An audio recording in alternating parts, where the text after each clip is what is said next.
but we need to do more. Together, we will beat cancer. LBC 97.3. Iain Lee's Good Evening. Good evening. Have you ever peed in a swimming pool? Well, I've never peed in a swimming pool. Cuckoo, cuckoo. Buttocks. Yes, so, there we go. What day is it? I've completely lost track of the days. Is it Wednesday today or Tuesday? It's Wednesday, isn't it? Wednesday, I think. Blimey O'Reilly. I haven't got a clue what's going on with the days. Yes, here till 7 till 10. Here's to sing. And of course nothing good can come from racism, but maybe this could be the first instance where there could be a positive outcome from racism, in that, if they are found of being guilty of being racist, Jake Goody's career could be over. Couldn't it? That's a good thing to happen. I've not seen any Big Brother. Have you watched Big Brother, Chris? Yeah. No, this time around, though? No. And I mean, I've seen Big Brother, I'm aware of it, but I'm not watching this one. I found a brilliant thing that I am watching. I'll talk to you about that a bit later on. What we're going to do tonight, though, we're going to try this for the rest of the week, is for the first half an hour of the show, the first 30 minutes of the show. I don't need to explain what half an hour is. You know what it is. Right, we're going to do Triple M. So, between now and 7:30, 0870 90 90 973 is the telephone number. We're going to take your calls straight to air. You won't speak to Chris. You'll just come straight through to me. 7-second delay. Don't swear. Don't be liable. Don't do none of that nonsense. You'll get dumped. You'll get banned from calling the station ever again. I think have we banned 2 callers already this week? That mad woman who accused Nick Ferris of crimes that he obviously has not committed, and that idiot Peter. They're both banned, as far as I'm concerned now. Lynn was their name. Yes. Yes, good. They're banned. 0870 90 90 973. Let's try and see what... This is a new time to be doing the Triple M. I know a lot of people listening are going, well, where's Gary King? Oh, where's the big quiz, isn't it? Well, we'll wait and see what happens. Line 1, you're on the wireless. It's the Veranda impersonator. Oh, I heard you getting outed on Clive Ball last night. Yeah, he told everyone what my name was. Yes. Isn't that a bit sad? It's Alex. What? He just said it again. Well, no, but he let it out. I'm just saying to the people who missed it. Yeah, everyone listening, his name isn't Alex, alright? It's the Veranda impersonator. But brackets, actually Alex. But I didn't out you. Clive Bull outed you. Yeah, but it is the Veranda impersonator. Excellent stuff, Alex. VII. Yeah, what? VII. Yeah. It's not that difficult to work out. Okay, yeah, yeah. But I was going to say that, yes. It's because if you didn't know my name was Alex, then you weren't listening to Clive Ball yesterday. Yes. You was, so. I was, yes, I was listening to You're a good boy anyway, so. Thank you, VII. I mean, yeah, that's it, yeah. Yeah. Okay. He was genuinely peed off when Clive Bull outed him, and he did it by mistake, because his name came up on the screen, obviously. Alex in the West End? Yeah. He got really upset, and he was like, what have you just done? And Clive's like, what? You just told everyone my name. He was almost in tears. And Clive was like, yeah, so, you know. Line 2, you're on the wireless.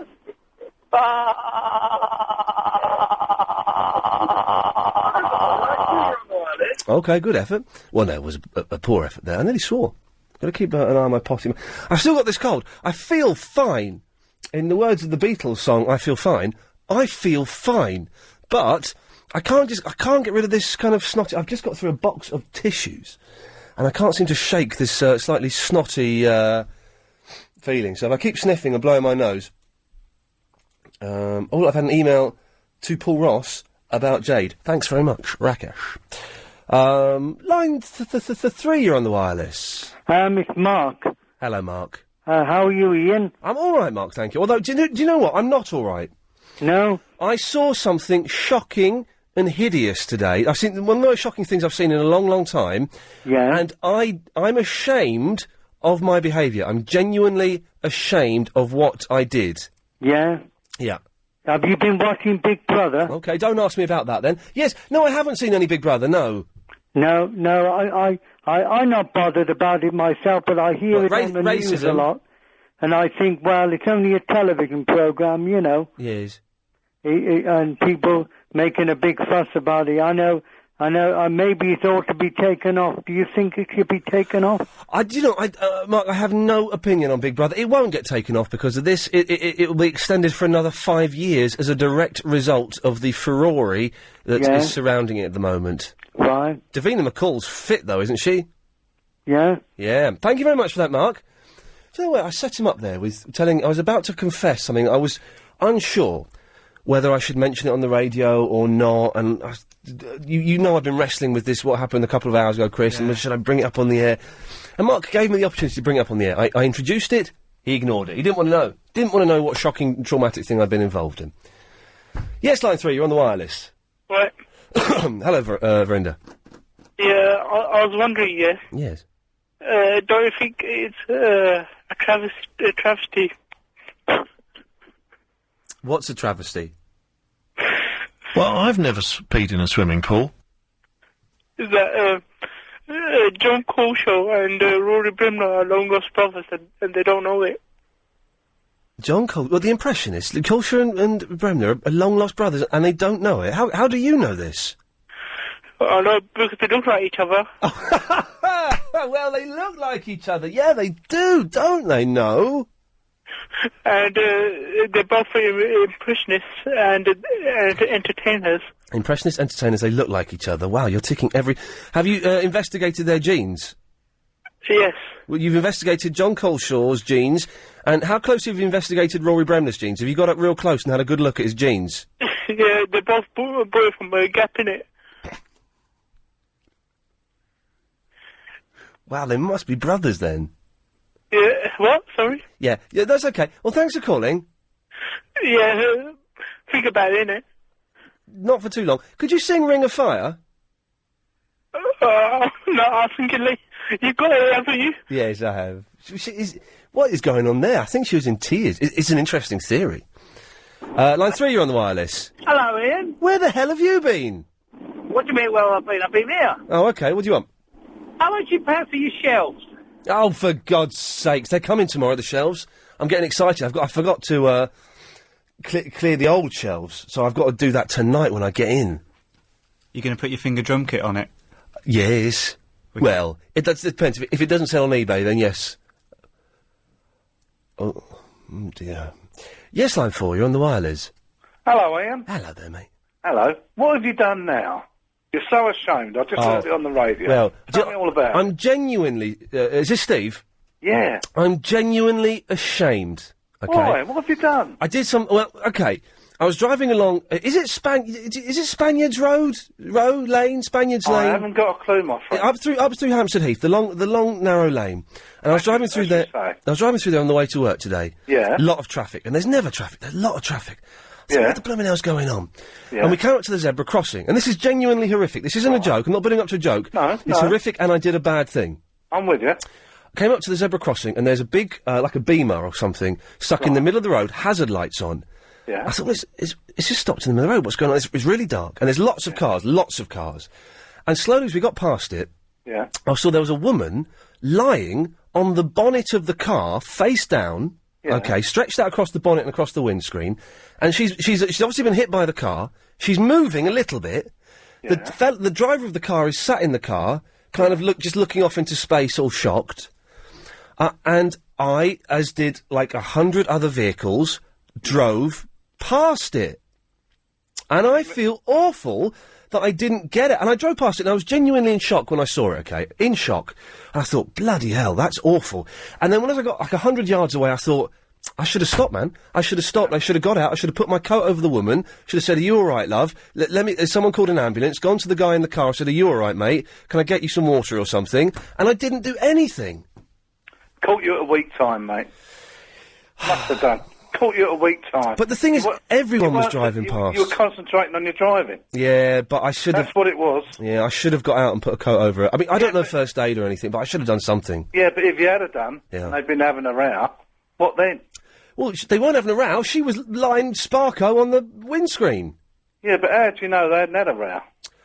Well, that's correct. We don't know that, but we don't know, do we? I assumed that she was crossing the road and he tapped into her, but... Oh, I see. I see where you're coming from. Yes, now. it was by the zebra crossing, so he'd obviously just knocked her over. Well, you're never going to be a knight of the road, are you?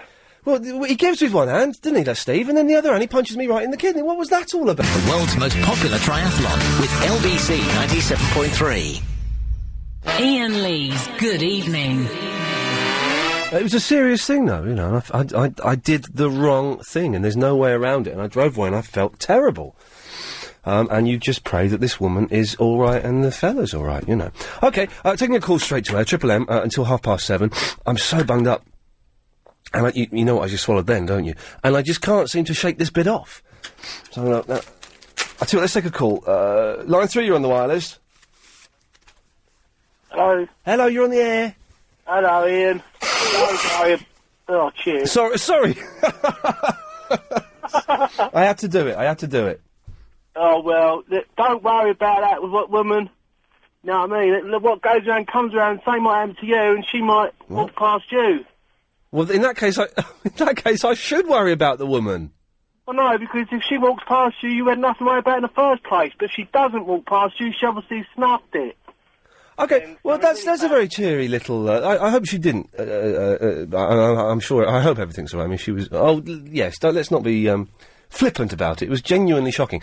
0870 90 90 973. Line 9, you're on the wireless. Hi, Ian. Hello. Could I make some YouTube, requests? Yes, of course you can.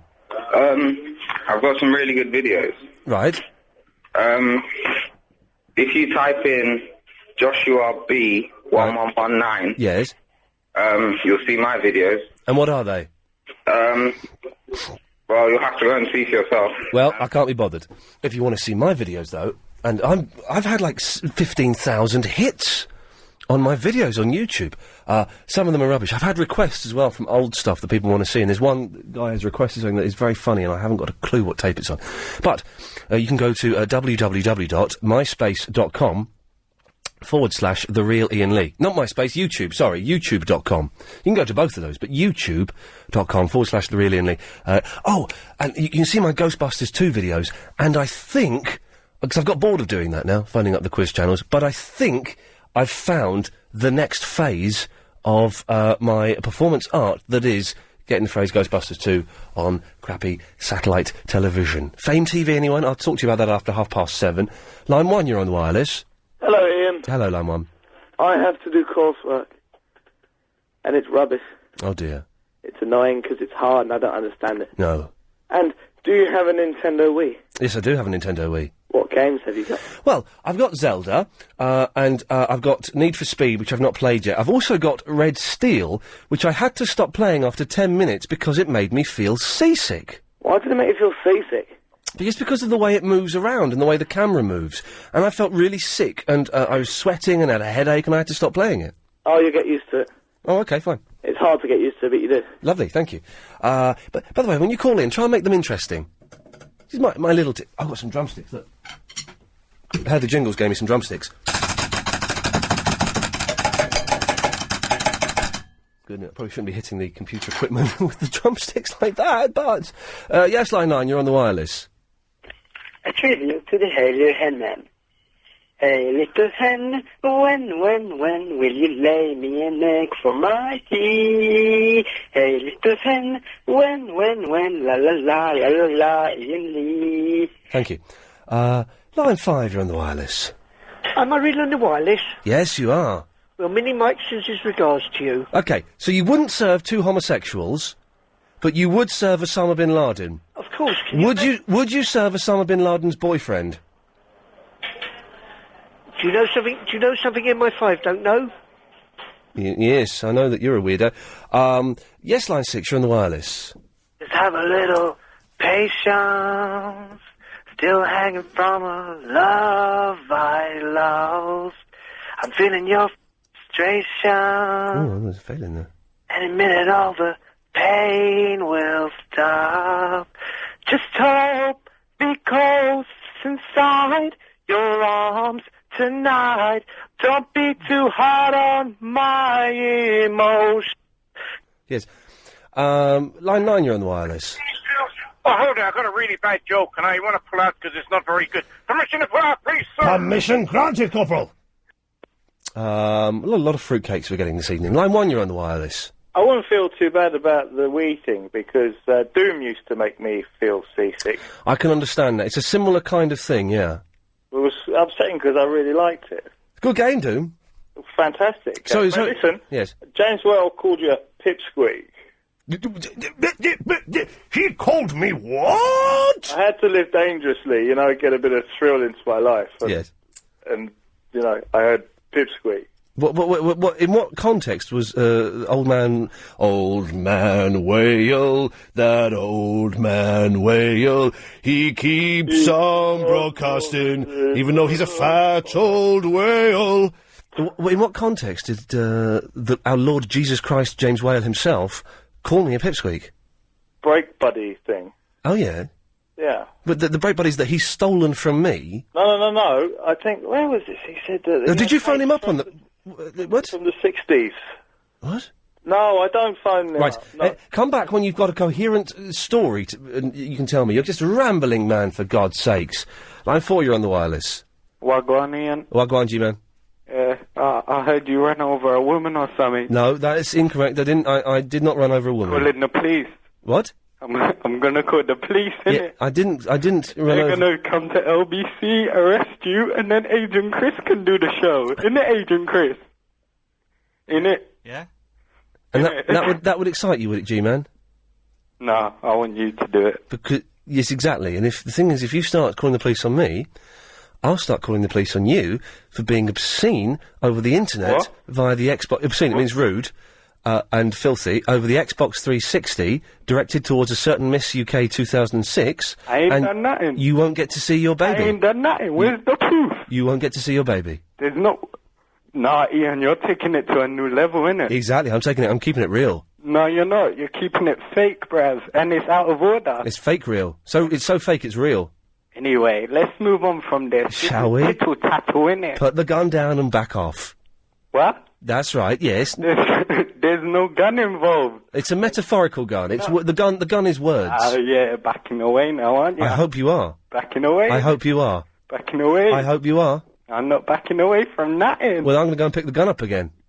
What gun? It's a metaphorical gun. There's no gun involved. The gun is just words and threats. What? How do you spell gun? I bet you don't even know, innit? You haven't been to school, innit? Yes, well, you haven't been to school today, and you probably should have been. No, I got a baby, innit? I got a baby to look after. I thought the baby, you'd only just found out that she was pregnant. No, but I got the babies inside the mum, yeah? So I got to look after the mum and the baby, Okay. if you get what I mean. I'm going to cut you off now. No, but you see them drumsticks you got? Yes, G-Man. I might do a rap to it, but not now. Okay, do you want to do it now? No, not now, man, not now. Are you bottling it? No, let me write something. Okay, you can't freestyle. Okay, it's fine. Yeah, no, I'm not a freestyler, bruv. No, you're a big... Okay, well, thank you, G-Man. No, shut up, bruv. You shut up, bruv. Line 5, you're on the wireless. Hello? Hello, you're on the air. Hi, Ian. Hello. How you doing, mate? Hello. Yeah. Bye. Oh, dear. Line 9, you're on the wireless. Hello? Hello. Oh, I seen a dog fight the other day in the park. It was 2 stations, yeah? Yes. Yeah, and it was really bad because all this fluff was flying out and I was kind of scared. I went to hide behind the trees. Okay, well, that's probably the best place to hide if you're a bottler. Line 3, you're on the wireless. Hello, hi Ian. Hello there. It's Steven here, Polish Steven. Remember me? Kiss fan? Oh, yes, Polish Stephen Polski, yes? Yes, guess what happened today? I don't know. I know you don't know, because if you would know, you would probably talk about it yesterday. What happened? Gene Simmons came today to London. Oh, well, guess where I'm going tomorrow night. But you know what? I met him today. Yes. I went to the airport. Yes. I was waiting there like for an hour or something, you know. I'm so happy I can share it with you, because you're going to understand my... I've only got 30 seconds, Stephen. All right, so I gave him a record, you know. Yes. It was 1978. He signed it, dedication for my daughter, because she really likes it. Good lad, he's a nice fella. Yeah, we took some pictures. I have a picture on my mobile. Tomorrow it's going to be on a Polish website. Maybe I'm going to go and see him within the next few days. Tomorrow I'm going to... Gene Simmons is throwing a party. Oh, yeah, I'm going. Yeah, so maybe you're going to... What time is the party? Well, I'm not telling you. I'm not letting... If my missus can't come, what a terrible outdated phrase. Do you want to come? Yeah. But I've not asked yet, so I've got to check. My missus. I don't mean that. I mean my mum is what. I'll bring my camera. OK, mate, you look like you know how to wash up. Start on Monday, right? Hiring migrant workers who aren't entitled to work in the UK is illegal. If you're caught, you could be fined or even face a prison sentence. Free for the rest of the year. Log on to hss.com or call 08457 28 28 28. Don't get caught out in the cold. HSS Hire, a tool for every job. Iain Lee's Good Evening. Got a very, very strongly worded. We've finished Triple M now. Hello, line 10. Hello? Yes, we've finished Triple M now. Alright. Bye. Bye-bye. Yes, it's good to get rid of this one. Then anyone who calls in after this call here, you have to speak to, Chris, I'm afraid. Yes, we finished the Triple M part of the... Sorry, Ian, mate, yes. Yes. Ian? Yes? Can you do me a favour, please, mate? Yeah, go on. If you don't mind, mate, yeah. I was talking today in work to a couple lads in the canteen. Aye. You know, you're talking yesterday about Prison Break. Can you get it on DVD and the second episode, Ian? Second series? Yes, please, yeah. Can I get it for you? No. Where can you get it from? Can you get it on the internet, can you, mate? Well, all I know is there's a which I'm sure is a legal Chinese website that's got it on there. Oh, right, mate, yeah, go on. But I can't give out the address. No, I'm saying you're talking about it in the canteen today. Yes, you can. You can. There are hooky places on the internet you can get these things, but it's not out on DVD yet. No, I have been watching that Prison Break #1. You know. It's good, isn't it? It's very good, mate. I like it, mate. The first episode of Series 2, though, is 100 times better than any of the episodes in Series 1. Oh, nice one, mate. But then some stupid woman phoned up called Melissa when we were playing Break Buddies, and she mate. told me what happened, mate. Oh, no. Unbelievable, mate. That's awful, that, mate, Ian. Yeah, that's bad. So, an email here from Joe. Ian, James O'Brien is a success. You, my man... He calls me my man, Chris. He's 16 years old. You, my man... You, my man... are not. He is a rising political analyst whose view is much sought after. Okay. You spelt sought wrong, Joe, by the way. He is married with a daughter. Right, yeah. Do not insult him for having things you have not acquired, or shall never acquire. He is not boring. I don't think I said he was. I'm a big fan of James O'Brien. I like James O'Brien, the man, and his show is pretty darn good as well, 10 till 1, Monday to Friday. He has just settled down, and is setting a great example for the younger generation that I am a part of. Joe, age 16. Well, Joe! First of all, you spelt sort wrong, and then you spelt apart as one word. So what you're saying is you're a part of the younger generation. So you're not part of the younger generation, you're apart from it.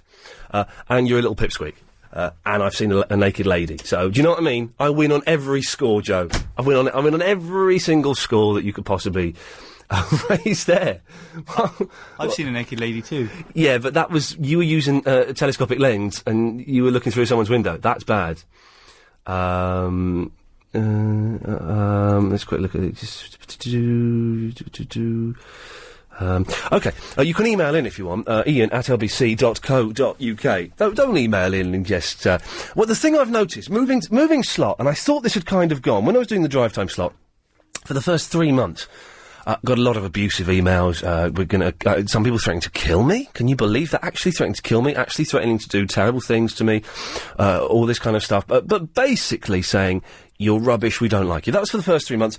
And then by the end, it had pretty much gone. We still got one or two, but it had pretty much gone. And now I find we've moved slot and we're doing, what used to be the big quiz, Get Over It.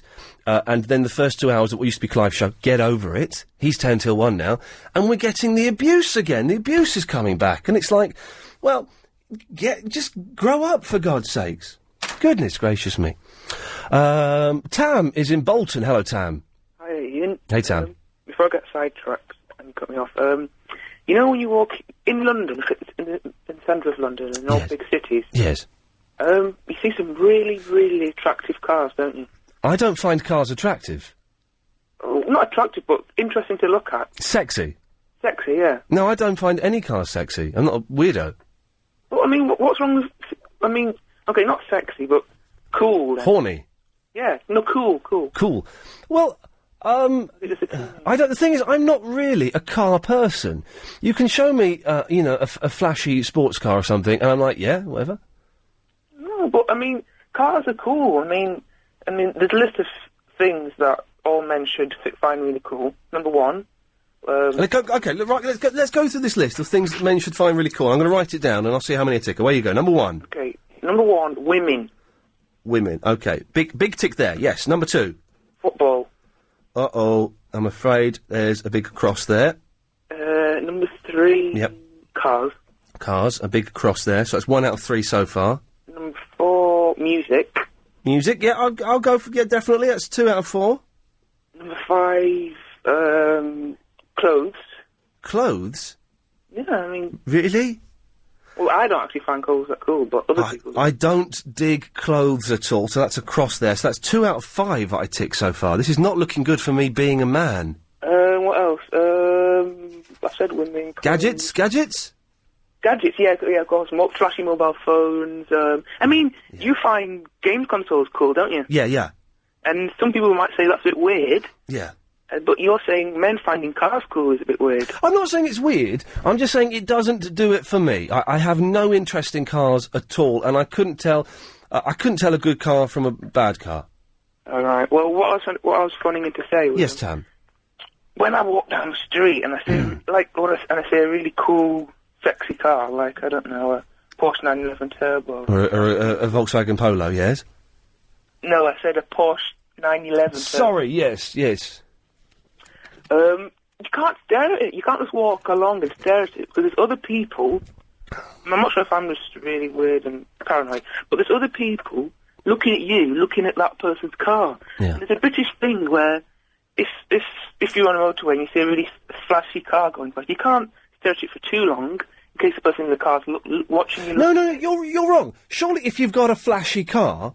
Yeah. You want people to stare at your car. It's like those idiots that drive along in, 1950s open-top cars, right? And they're, you know the ones I mean. And they drive on the motorway and they've got, hats on and scarves and maybe even some goggles. And they want people to stare at them. They want people to go, wow, look at that. That's a 1953... Oh, it's got... They want that. Yeah. They don't buy flash cars not to be noticed. Not the people in the car, the people, driving rubbish cars. Yeah. When you look at the cool cars, the people in the rubbish cars are looking at you, look at the cool cars.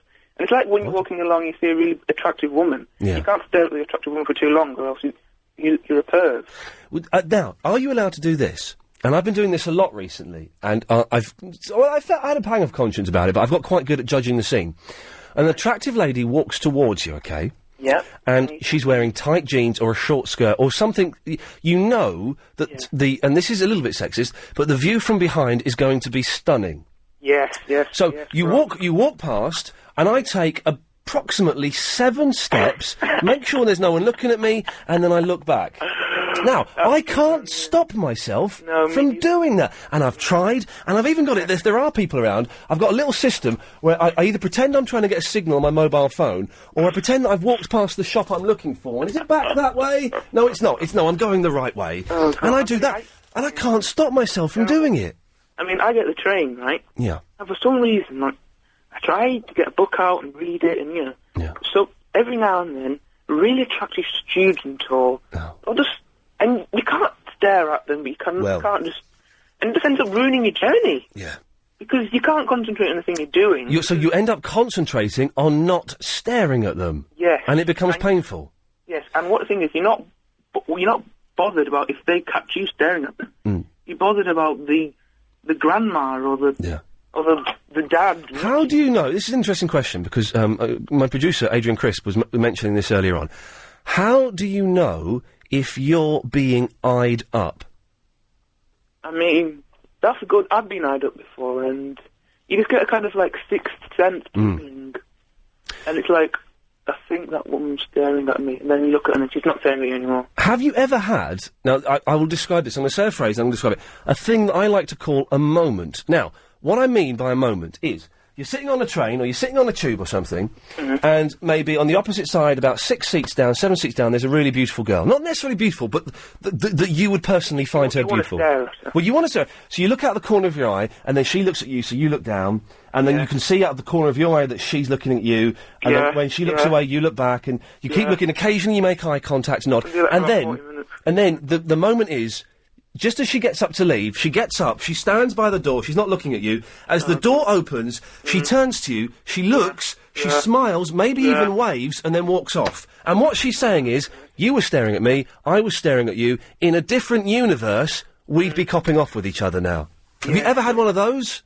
I have had something like that. I mean, when I'm really like, oh, I don't care, I'm going to look at her, then I will. Yeah. And then, I mean, yeah, I have had that. And I've also had this really funny one where I was waiting for the bus, and opposite the road, a really attractive girl was walking along, and I looked at her instead, and then she crossed the road and sat right next to me at the bus stop. Then I turned around, and she had horrible teeth. Oh, no, really? Yeah, and then I just got, oh, it's a shame. Disappointing, isn't it? Could have been doing the eyes for the bus journey, but, you know. Yeah. Well, Tam, listen, thank you for that. You've raised some interesting points. Would you say I'm a regular caller? No. Would I say you're a regular caller? Yeah, like G-Man or Veranda, or what his name is. Well, that's a very good question. I tell you what, we'll ask the next caller if they've heard of you. If they have, you're regular. If you're not, you're irregular. Okay, stay there. Tam from Bolton. Okay. Steve? Yeah? Have you heard Tam from Bolton calling in before? No, I haven't. But he's good. He make a good regular. He's good, isn't he? But, Tam, I think you need to call in a bit more often. Okay. Yeah, that's a secret. Yeah, good lad, Tam. Thank you for that. In a bit. He was a good call, though, wasn't he, Steve? Yeah, very good. He raised a lot of good points there. Yeah. I'm talking about something else in a minute, but your thing about your shock about that, well, that's only a normal reaction, you know, so don't feel guilty about it. I should have stopped, man. I should have pulled over and stopped. You should have done, but a lot of people don't, and it's just a natural reaction. I've seen loads of people doing it. Well, I mean, there were about 100 cars easily that went past when because it was heavy traffic, and they just went past. But it's, I feel empty, and I feel sad that I didn't stop. I think I let myself down quite considerably there. Yeah, I done the same thing once. I've done exactly the same thing. Right. But, anyway. Anyway, go on. Saturday, I'm going down the Solent. Yes. With the lifeboat, and we're going to be hanging 150 foot from an helicopter. What? At full speed, going across Solent. Why? Doing, I'm like a rescue boat helmet. Oh, okay, right, yes. And what I want to know is, like, should I wear goggles on my crash helmet or the visor? Now, I think the visor looks cool, but the goggles look a bit 1950s motorcycle. Hang on a minute, so you're going to... What? Tell me, the travel can wait a minute. What are you going to be doing exactly? Well, the helicopter's going to be going along the Solent, across the water. We're going to be in the lifeboat, and we've got to go full speed, and the winch man's going to hang down from the bottom of the helicopter. We're going to put him on our boat, and then we're going to take turns at full speed going up and getting... Is this practice, or is this you boys dicking around a bit? Oh, it's practice. It's practice. All right, yeah, sure. And you're wondering whether a visor or goggles would look cooler? Yeah. Go for the goggles. You think for the goggles? I think the goggles would look better, definitely. It just reminded me of George and Mildred's, the motorcycle, with the goggles. Yeah, I tell you what, 0870 90 90 973. Iain Lee's Good Evening. I'm having a row with a 16-year-old virgin. This is insane. Joe has sent me in another email. This is the last one I'm going to read out, Joe. Either call up or go away. But this is brilliant. Joe has accused me of not being as good as James O'Brien, which is fine. You know, James O'Brien is excellent and has been doing this kind of radio much longer than me. So that's groovy. But Joe has emailed back. And this is the last one of these I'm going to read out, because otherwise, Joe, it gets a bit boring. It's a phone-in show. The clue is in there somewhere. So 0870 90 90 973. I know you won't, because you're only a little boy. You've probably got to be in bed soon. But he's emailed back. The monkeys is your specialist topic. The monkeys is your specialist topic. I'm not denying you've seen naked bodies, but I doubt they were made from anything more than paper. That's the argument that a virgin uses. Honestly, a man claiming to be such an intellectual should have picked a more credible topic. Chris, have I ever claimed to be an intellectual? Have I ever claimed that? I don't think so. If I have, I don't remember. Claimed to be an intellectual? Don't think I have. Was it? Oh, no. Was that, No. Was it June? There was some... No, that wasn't me. No. Oh, it was James Max. Yeah, there we go. Thank you, Chris. Yes. It was James Max who claims to be an intellectual. Hey, listen, man, when you're a mastermind, which I won... Yeah, that's right. Doesn't matter what the topic is. I won. And I won the general knowledge round. So, Joe, call in or, go away. 0870 90 90 973 is the telephone number. I can't believe I'm getting abuse from kids. Dion's in Langley. Can you believe that there's a 16-year-old having a go at me? My girlfriend had a go at me about half an hour ago. But I have seen naked women, and they were real. Yeah, of course, most men have. Yeah, yes. Most men, yes. Yeah. Why was your girlfriend having a go at you? Because someone go to the shop next door and buy her a bottle of whiskey, and she called me honky trash with an average white manhood. Wow. I thought it was funny. I think I've seen that film somewhere. Is there a film about it? Yes, there is. Wow, that's, has she been watching Big Brother recently? Oh, she watches it every night. Yes, I can tell. Yeah. I didn't find it racist. I found it funny, so... Well, it's... Well, Iain Lee was on, so I weren't moving off the... Oh, I like him. He's good. Yeah. Yeah, it's a bit racist. Anyway, Dion. Yeah, Bolton. Yes. The guy got 2 things wrong for your list. Oh, this is the list of what makes a man? Yeah. Women, football, cars, music, clothes and gadgets. Well, in Bolton, there's no attractive women and there's no nice cars. Oh, dear God almighty. And that's for experience. My dad lives 5 miles from Bolton. I've been drinking there a few times. Yes. Yeah. But, okay. I'm not having a go at the Northerners. No. Very nice people. I go up there regular. What I like about the Northerners is that, yes, a lot of the women are ugly, but they don't wear very much on Saturday nights, even when it's ice cold. No, especially in Hull. Yes, in Hull and in Newcastle. Yeah, I've seen the programmes on 4 and 5. Yes. Oh, hey, I've been doing, or you may or may not know, one of my hobbies recently that I've stopped doing now is phoning up these quiz channels. The quiz channels they have on like channel 262 or whatever, and they ask you silly questions like name 10 animals beginning with D or something. Yeah, I heard the one about the raw plugging. The raw plug, that Clive mentioned that was in the paper, wasn't it? That ITV got in very big trouble. Yeah. This is brilliant. If you missed this, Clive was talking about this. One of the questions was things you would find in a lady's handbag, and the answers were raw plugs and a balaclava. Well, if she's Secret Service, then maybe. I don't know. But I always phone up and I say, is it Ghostbusters 2? Much hilarity. I've done it a few times. They've got wives to me now, and you can see these on the youtube.com/The Real Iain Lee. Well, I've stopped doing that now. So last night I was flicking through the channels, trying to find a new channel I could terrorise. And by that I don't mean using chapati powder, I mean actually phone up and infiltrate. Yeah. And have you heard of a channel 217, called... I've only got Freeview, Ian. It's called Fame TV. Fame. Oh, right, yeah, Fame. As in the programme. Well, as in that word, but not that programme. Yeah, I know what you mean. And what it is, it's brilliant, Dion. You've got 9 little screens on this screen, okay? And they're all showing tiny little films that you can't see. A lot of them, pornography. I'll be honest with you, Dion, pornography. But some of them are homemade films that people have made on their mobile phones. You send the film to the channel, they put your little film up on the tiny screen, and then you can vote to have the tiny screen turned into a big screen. Now, if a film gets 2 votes, because no one's watching it, then your film goes up on the big screen. So, I was watching this, I was thinking, hang on a second, there's something here. So last night, at about 11:45, if anyone had been watching Fame TV, they would have seen a film of me filmed on a mobile phone. Of you? Of me, on a mobile phone, standing there, just staring at the camera for 15 seconds, not doing anything, then holding up some bits of paper, like in that Bob Dylan video, and going, is it Ghostbusters 2? And I played that. I got that on about 6 times last night. So this is my new method of terrorism. And if anyone wants to... I think what we need to do is we will pick an evening next week. This is what we'll do. Yeah. We'll pick an evening next week and a specific time, and we'll all go and terrorise this channel. All of us. It cost me, I spent last night about £6, so it's not that much money. It's quite cheap.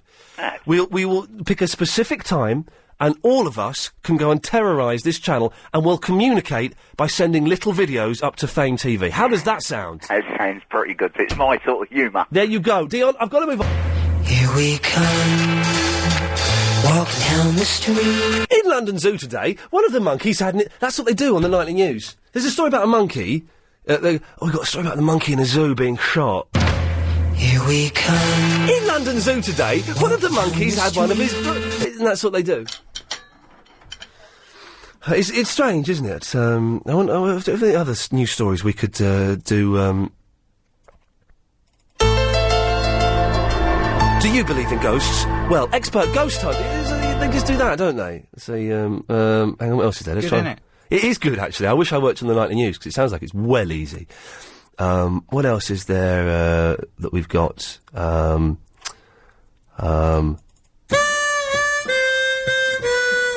Ever sold yourself for sex? No, it doesn't, not really appropriate, actually. Sorry about that. Maureen is in Tottenham.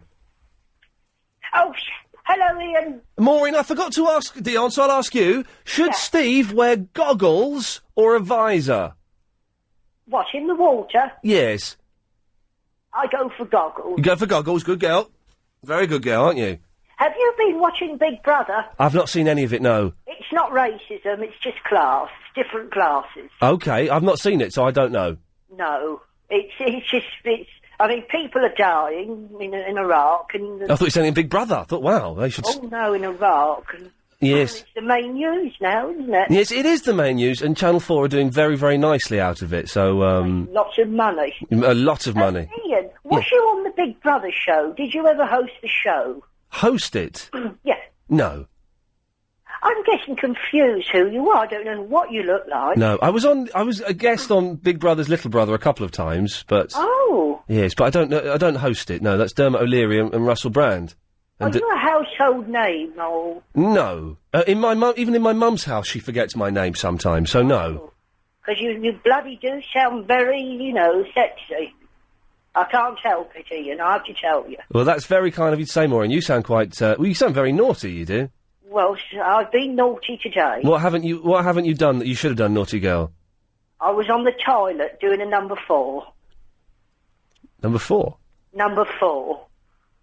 Well, it's not what you think. Well, that's... Shall I tell you? No, please don't, no. Oh, no, I'm not going to tell you. No. Because I was given it for Christmas. Right. They gave it to me, my neighbour. It's called a rabbit. Right. I'm gonna cut you off now, Maureen. You're very naughty.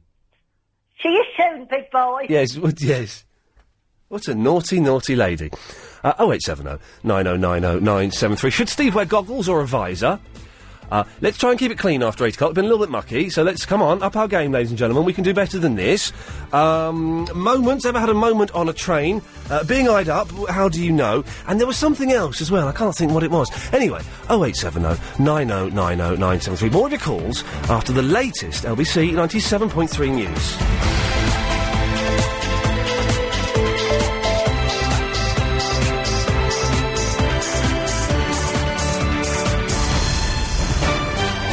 FM, on DAB, and online. This is LBC 97.3. Iain Lee's Good Evening. Good evening. Getting our bins emptied out. Excellent stuff. Thank you very much, man. Cheers. Thank you. How are you today? You all right? Good. Good lad. Away you go. Thanks a lot. Cheers. What a nice fellow. So, 0870 9090 973. Here to 7 till 10. I guess there are still people turning on now, expecting to hear Clive Bull, and going, what's going on? I don't like this guy. Or I love this guy. I don't know. But Clive, this is how it works now. Paul Ross in the afternoons, 4 till 6:30. Fantastic stuff. I'm on 7 till 10, and Clive Bull does 10 till 1. Now, that sounds like a pretty strong lineup. Yes, there's the weak link of Adrian Allen at 1 o'clock that lets the whole side down. But what can you do? I'm joking, of course. What have we mentioned so far? Well, we mentioned my eternal shame of seeing the after effects of a car accident and doing nothing. Absolutely nothing. And it was horrific, and I was shaken, and, but, you know, I don't know any first aid, but I should have gotten out, and done something. I didn't, and I feel quite bad about that. We're talking about, how do you know when you're being eyed up? How can you tell? And how should you react? And have you ever had a moment with someone where, and this is hard to explain, but you're on a train, you're on a tube, you're both kind of checking each other out of the corner of the eye, then she or he gets up, sort of looks at you as they leave, waves, smiles, and that smile is saying, if we were sliders in a parallel universe, we'd be making love. I've never had a moment. Oh, you haven't, have you? I can't believe it. Elliot, have you ever had a moment? Yeah, once or twice, yeah. Once or twice, okay. You say that almost as if you're making it up. No, it's actually, quite fun. It livens up your journey, no end. It does. Now, why does Mike Mendoza fear me? I've absolutely no idea. Okay, well, next time you speak to him... I will ask him. Do ask him, please do ask him, because he's terrified of me. I don't want an old man to be scared Well, he's from of me. Brighton.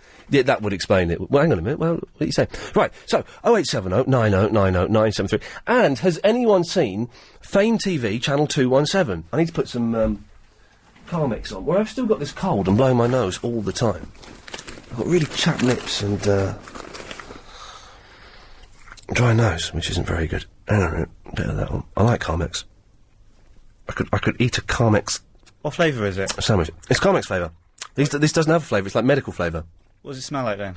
Well, you're not smelling... Why have you got to smell everything? Well, you've got to smell it just before you put it in your mouth. Well, you haven't. It tastes nice, though. OK, Sean is in Kensington. Hello, Sean. Hi, how you doing, mate? I'm alright. It sounds like it's distorting in my ears slightly. I don't know why. I'm just still getting over the number 4. What's the number 4? Oh, for God's sakes, I do not want to know, and I'm worried that... Ian, your thing about when you walk past birds, yeah? Yeah, you know, yes. you've got to look back. Yes. Yeah, I do it, but it only takes me about 5 steps. So let me take it a bit further, right? When you drive, when your birds are walking down the road... Yes. And you're driving, and they've got their backs, you're walking the other way, I have to have a look back then. Even if sometimes I know they're going to be munters, but I've got to have a look back. I know what you mean. I've been doing... Does it get worse as you get older? I think so. I can't stop doing it. Because sometimes I'm driving past and I see it, and she can be a right fat old thing, and I just know I've just got to have a look back. And are you married? Do you have a girlfriend or something? No. Because I want... What the dream would be going out with a girl who didn't mind you doing that. Because my last girlfriend... she hated it. She really, and I'd say, look, listen, it's... I used to do it to you last... No, go on, sorry, Ian, sorry. Yeah, steady on. And I'd say, listen, it's a natural reaction. I am programmed to look. I can't stop. You can't stop, can you, mate? It's programmed. But, so I would do it subtly, and I do like, sort of checking the wing mirror and stuff like that, and that's not good. That's seedy. Can I add something to your list as well? Oh, of what makes a man a man? Yeah. Yeah, go on. We've got women, football, cars, music... Lost. Watching what? Watching brand new Lost. Oh, yes. And watching brand new 24. Oh. Jack's back, my friend. We were, Chris and I were supposed to be going. Sky have, tomorrow afternoon are having like a launch of the new series. And so they're going to be showing like the first episode or highlights from the series. And the slightly dizzy, slightly geeky, but the girl I fancy, the computer geeky girl, is going to be there. Yeah. Chris and I were going to go to this tomorrow. We're very excited. And do you know what? I forgot to RSVP back to them and say we'd like to go, so we can't go now. Oh. I bet Chris is happy, isn't he? Oh, sorry, Chris, did I not tell you? I'll tell you another thing. You know what gets on my nerves? You know the lovely bird in Lost going out of that stupid little hobbit? Oh, you're talking about Kate in Lost? Oh, yeah, she's gorgeous, isn't she? Well, no, I think she looks like a bloke. She's got, like, a really broad shoulders and a straight back. She looks like a bloke. Do you live in Brighton by any chance? Oh, for goodness sakes. Well, what's this implication? Ian, one more thing before I go in. Yes. You won't be going nowhere, my friend, because I report you to the police for knocking that lady over today. For goodness sakes, shame on you. Hey, Arab! Just want to say something quickly. And now it's time for Arab's Guide to Cultural London. Bring this down nice and low, here we go. I got it, I'm prepared.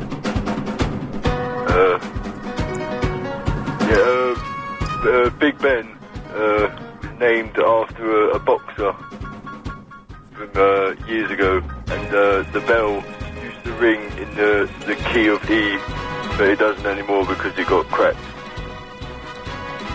So it's a bit out of tune. That's it, turn it off now. That's all you get. Is that it? Yeah, well, I wasn't ready. Well, you're supposed to be doing it every night, Arab. It was your idea. Yeah, when you start paying me, you tell me what to do. No, it was your idea to do a cultural highlights of London. Yeah, we got Nigel... I resided. Well, you can't resign because we've got Nigel... You can't tell me what to do. Well, I'm not telling you what to do, but we got... And now it's time for play again. To Cultural London. We got Nigel to record that, and it's, you know... It's time for Arab's Guide to... Yeah, I'm not going out of him. Yeah, but, well, can you do one for us tomorrow, a proper one? Yeah, I'll try. I wanted to talk to you about lots of things. Okay, well, away you go then. But make it quick. Do you get randomly drug tested at where you work? If you do, you're in trouble. Why am I in trouble? Because, you use that stuff in your nose, innit, when you got a cold. What? What stuff? Not the stuff you used to do. Right, you mean like Vicks and stuff? Yeah. Okay, well, luckily we don't get randomly drug tested here. Yeah, because you'd be busted if you did. Well, they're not going to bust me for using Vicks. You can get us out for that. Okay, right, well, that's the first point. Do they get any better, or is that the best? Are you starting with the best and working backwards? Starting with the worst. Okay, well, that's good. How many more have we got? 9. Oh, jeez. Right, when I get eyed up on the train, yeah, they don't leave. I chase after them and have full sex. So that's don't if you bottled out of it if you let it go there, because you'll never see him again. Right, this next one, I better be fantastic, otherwise I'm cutting you off. Right. Hang on. Yeah, Martin's in the buzzard. Hello, Martin. Hey, Arab's cheating. Why? Because there was a documentary on BBC Two this morning all about Big Ben. Oh, really? Yeah. Oh. And they mentioned Hang on. it was named... Right, we're going to move... Can we move... we've moved in there. Hang on a minute, I'm calling him back if that's what he's been doing. Hang on a second. Oh, this computer's gone knackered. So there was a documentary about Big Ben, was there? Yeah, I was over at my mum's this morning and I just put the telly on and it was fascinating, and guy went up the clock tower and, you know, the bell cracked. Oh, what have I done there? Oh, hell's teeth. Oh, I've cut them both off. Martin? Martin? Martin? Martin? What have you done? Right, I can fix this. Hang on a minute. Right, hang on. If I do that, if I get him there... Right, I'll muff this up totally. And if we get him there... His computer's a little bit... Oh. But let's have his line up. Martin! Hello? Sorry, I cut you off. I know, it was bad of you. Sorry about that. Hang on, I'm just trying to get Arab. There we go. All right, hang on a second. God, that was a mess, wasn't it? So he was cheating, was he? He was cheating, yeah. Arab? Yeah. You're on the radio. Martin's wants to speak to you. Hey, Rab, you're a naughty boy, man, because you're cheating. There was a documentary about Big Ben on the telly this morning. Yeah, I didn't say that. I didn't say I made it up myself. Ah. If you watch good though, isn't it? Yeah, did you watch it? Yeah, of course I bloody did, yeah. Are you unemployed as well? Yeah, I'm a cab driver, yeah. Right, so you're not unemployed? Well, I didn't have any jobs when I was watching it, so I was unemployed. I'm more intelligent than you because I've got more time to think about stuff. No, I'm more intelligent than you because... Yeah, right, go on then. I make more money by being unemployed. Right, you doesn't make any sense what you just said there, bro. Well, it does, because I'm self-employed, and when I don't work, I'm unemployed. No, not really. Yeah? No, because you still got your cab sitting out the front of your house. Yeah, but I'm not in it. Yeah, so you think you're more intelligent than me? I think so. Go on then. Go on then. Go on then what, Arab? Test me, bro. Okay, how would you get... I can do No, I didn't say you weren't intelligent. Arab, okay, I'll test you. No. How do you get to Muswell Hill Broadway from Tottenham Court Road? What's the best route? So ask the question again. How do you get from Muswell Hill Broadway to Tottenham Court Road? What's the best route? On the train. It's a good answer, Martin. It's a good answer. I was going to say that, actually. Yeah, but you didn't know, did you? So come on, you little div. What? No, you get on the tube, but... if that was you, I would have said you could have got in my cab, and that would have given up a bit of business for you, wouldn't it? But you didn't No, because I would have been unemployed at the time. You didn't think, and that's why you're living in squalor. Do you live in Squalor, Martin? I thought you lived in the Buzzard. Yeah. Yeah, squalor. Right, listen. 10 miles from Squalor. Okay, listen. I don't want you... Why are we falling out over Big Ben? Arab, would you extend... What else did they say in the documentary, Arab? They were talking about how the bell that they used the first time wasn't broke, and then they couldn't get the new one up there, so they turned it on its side. That's right. And where was it made? Reminds me a bit of you. Right, he's answering all the questions, Martin. Yeah. Yeah. I suspect Arab... Where was the bell made? It was made in that shop in West London.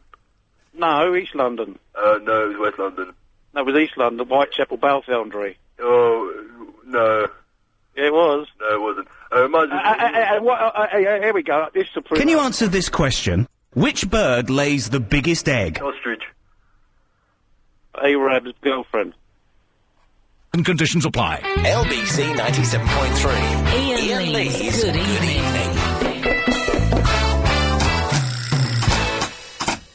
We just did a break buddy there, and if you don't know what a break buddy is, during the breaks, the news and the adverts and the travel, you can call in 0870 9090 973. And the first call I get, where's my phone actually? I need my phone so I can do it in here, because I was doing it out there.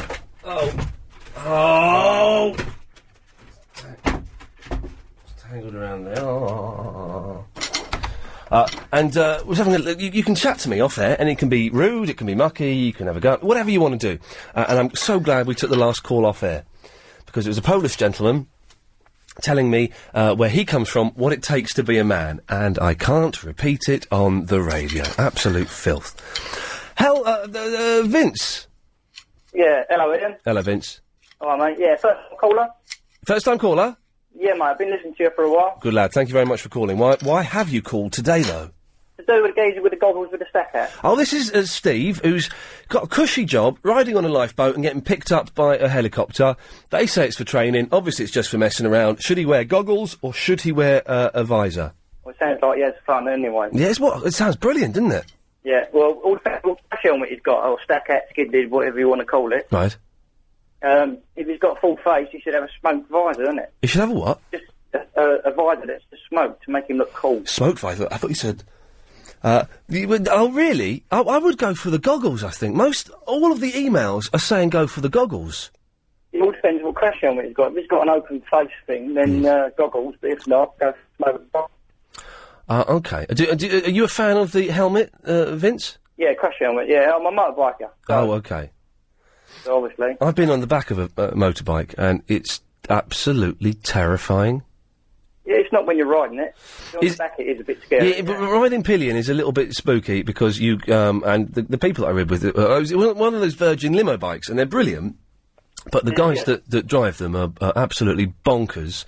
Well, all bikers are, aren't we? Well, I think they are. I think to ride a motorcycle, and this is not in any way rude, in many ways it's a compliment, to ride it sounds like it's distorting in my head quite a lot. Is there anything out there? Because it's really, if it's fine with you guys, then it's fine, but it just sounds like it's kind of distorting. I think to ride a motorcycle, you have to be mental. Yeah, I agree. Yeah. Vince, listen, thanks very much for that. No worries. Okay, that's the first vote for a visor. Chris, come and have a go. Come and have a go at this. See if you because maybe it's me. My ears are playing me up. What with me being bunged up. And it's not just these headphones. To be honest, it's been like this all week. Is it you distorting all the colours? Whoa! It's feedback, isn't it? Now, you talk in there at your normal volume. I'll talk in my volume. Can you hear? Does it sound like it's distorting if I talk like that? Yeah, but I think it's because it's too loud. No, it won't. Even if you turn it down, it will still distort at that level. Can you hear it distorting? It's kind of just jarring a bit, isn't it? It's better like that. Yeah, but then you... Yeah, but then you can't hear anything. No, it's not. Come here. How can you say that's better? Because it's... If you listen, it's still distorting. It's just... now that you've gone closer. No, even if I'm here, it's still distorting, but you just can't hear it because you've got it turned down. Well, then it's these headphones. Well, no, it's not. It's every headphone I've ever used this week. You're coming out absolutely fine in the speakers. What was that for? Give me my junk out. Get off me! Yeah, that's right. I'm trying to help! Chris, you've got one in your forehead. Sorry, mate. Sorry.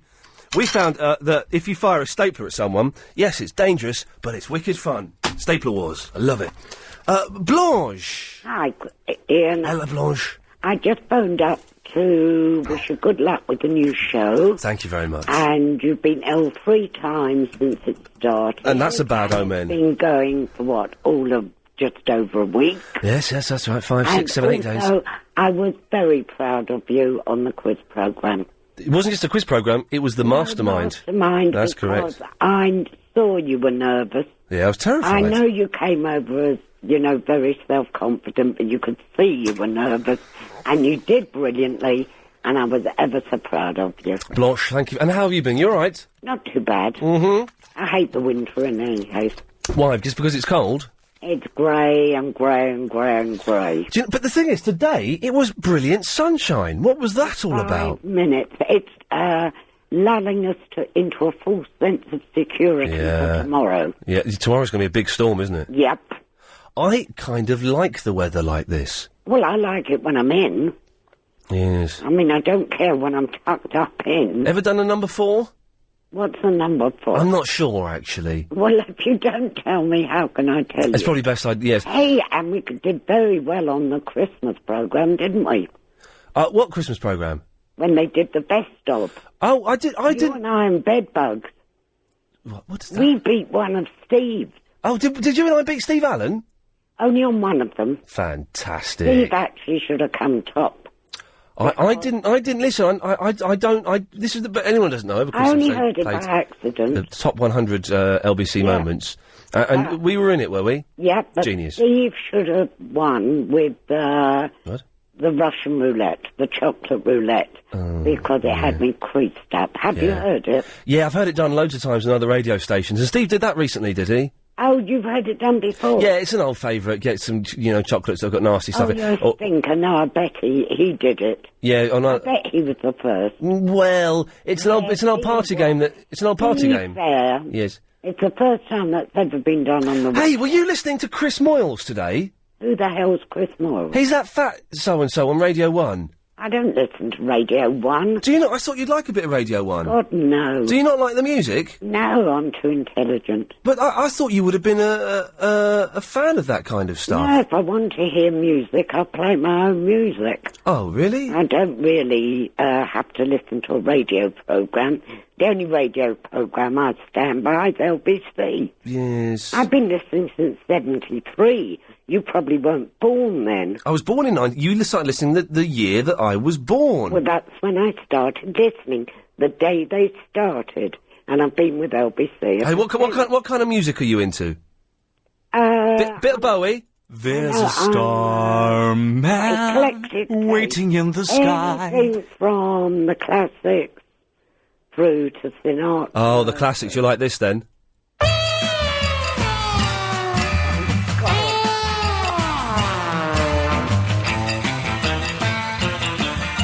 No. Don't like that? No. Try something else. No, I hated that programme. Okay, let's It was try. grubby. Do you like Not that? too sure. Oh, you'll like this one.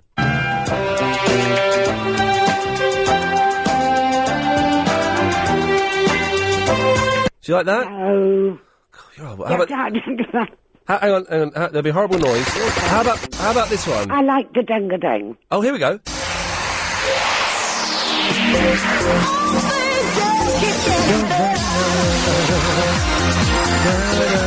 Do you like that? I didn't even know what it was. It was Queer Eye for the Straight Guy. Keep it. Oh, dear. So we'll play it. Next time Stuart from Stanmore comes on, we'll play that. Okay. Blanche, thank you for that. Bye. Lots of love. Bye-bye. Mary. Hello, Ian. Hello, Mary. Turn your... Oh. Yes, it's off. Well, it's not. I can hear it. You can't hear it now, can you? Yes, I can, really clearly. You could not hear it now. I can't... Hang on. Should be quiet. Yeah, I can't hear it now, but I could hear it every point up till that now. Right. Now, about eye contact. Yes, ever been eyed up? Yes, a lot. And I had one eye contact that made me very nervous, and in the end I gave up going on the tube. I sat opposite a guy, and we were eye contact, which I hate. Hello? Yes. And, I'm just playing music to make the story interesting. And so as the tube was coming into my station, Yes. I got up, and lo and behold, he was behind, he got up as well. I thought, well, nothing of that. He doesn't waste any time, does he? Pardon? Yes. And then I went over, as I was getting out the tube, I felt his hand on my bottom. Oh, dear. Goodness gracious me. I turned around and go, but I just got off, and then in and out. You got off with him? No, got off of the tube. And in and out of the people, and lost him, because I've heard of stalkers, he gave me such a seedy eye contact. So now, when I go on the tube, I always take a magazine, so I don't have any eye contact with anybody. Yes. And also, Yes. I like going on buses because I hate eye contact with people. Yes, I don't like men eye or contact. women, it makes you uncomfortable. You sort of, Yeah. you know, I might be looking at a woman and she might have a nice pair of shoes on, and I'm thinking they're nice, or looking at So something. you're eyeing up a woman's shoes? Or what she's wearing, but On not her particularly for a bottom? sexual purpose. No, but not particularly, but possibly. No, the man. A little bit? Look at them; they start thinking, "Oh, definitely," you know. And so I just don't like it at all. That's why I like the bus where you don't. When you're sitting next to someone, Yes. you're all staring ahead, aren't we? LBC 97.3. Iain Lee's Good Evening. Call 0870 90 90 973. Thanks to Jason, who was my break buddy there, and thank you very much. 0870 90 90 973. Let us have... Oh, Moise, did you hear that? A little recap of what we've mentioned so far. Well, no one, it turns out, none of you, seem to have heard of Fame TV, which is channel 217 on the Sky. If you've seen it, 0870 90 90 973. And if there are any other channels like that I can infiltrate, yes, it may be the only way I get back onto real television. That's fine.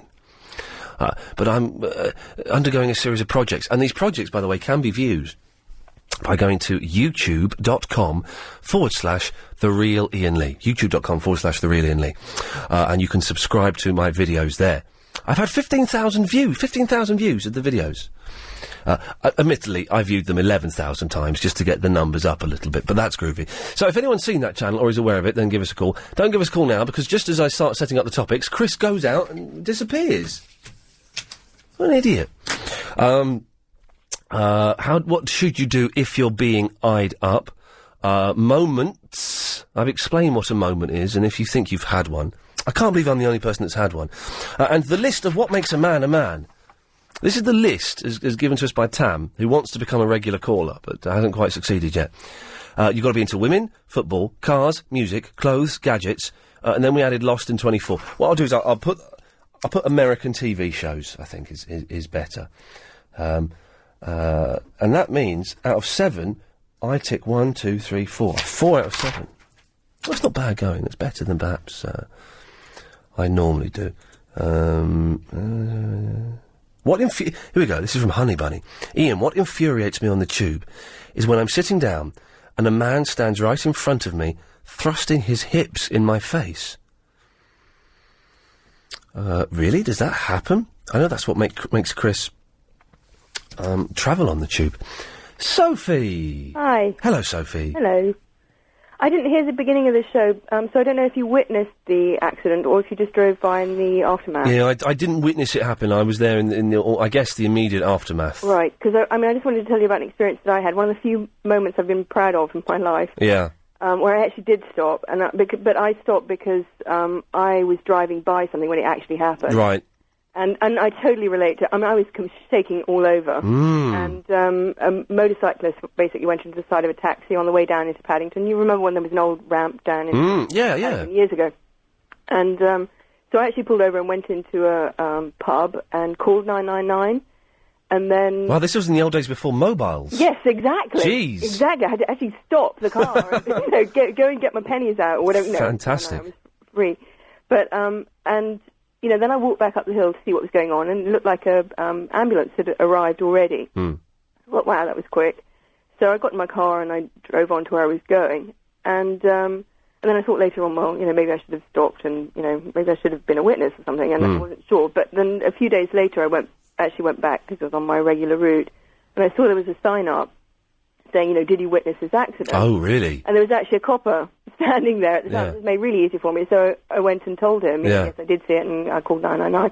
And he said, oh, you were the one, were you? Because, that ambulance that had been there actually happened to be passing and wasn't equipped with emergency. It was one of those ambulances that carry people, from place to place or whatever. And no one else did stop and call an ambulance. I feel terrible I didn't. I mean, I've stopped but you know, it was the aftermath. But it is interesting because I had thought, you know, well, you know, somebody else is going to stop and maybe I don't need to, but I did actually bother to. I mean, I have stopped in the past, he says, trying to ease his conscience on this one. You know, I saw a guy get knocked out. Was it a motorbike or was it a bicycle? I can't remember, but I saw a guy get knocked over. And we were, you know, really late for somewhere, but we stopped and we called the police and we waited in the ambulance and we waited and did all that. So I've done, it was so dark and you couldn't see today what the situation was until you were right up next to it. And then I was just so shocked at what I saw. That's it, yeah. And I just thought, and my brain just froze, and I completely froze, and I drove on, and then when I got too far away to turn back because there was just too much traffic, it was like, I should have got out, and, you know, even if I just put my coat over her and held her hand until something turned up, you know. Yeah. And then as I got a bit further away, I saw an ambulance, you know, rushing towards it. So, that was in place. But I did the wrong thing, and I feel terrible about it. But and I pray that she's all right. You feel terrible about it. That's it. You know, it's a good thing. You know, but yeah, I mean, it's amazing how these things stick with you. Sophie, listen, thanks very much for that. Okay. Cheers. Bye bye. 0870 90 90 973. Or let me just take one of these. Let's just take. Yes, line 2. You're on the air. Hi.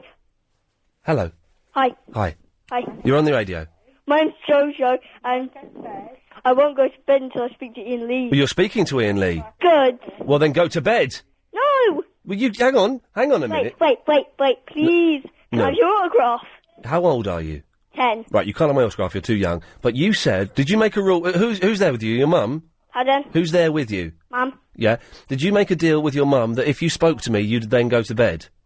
If I get to speak to you, yeah. Well, you're speaking to me, so the thing you'll have to do is go to bed. And as you get up... No, After I've done something. You've done it! You were going to speak to me!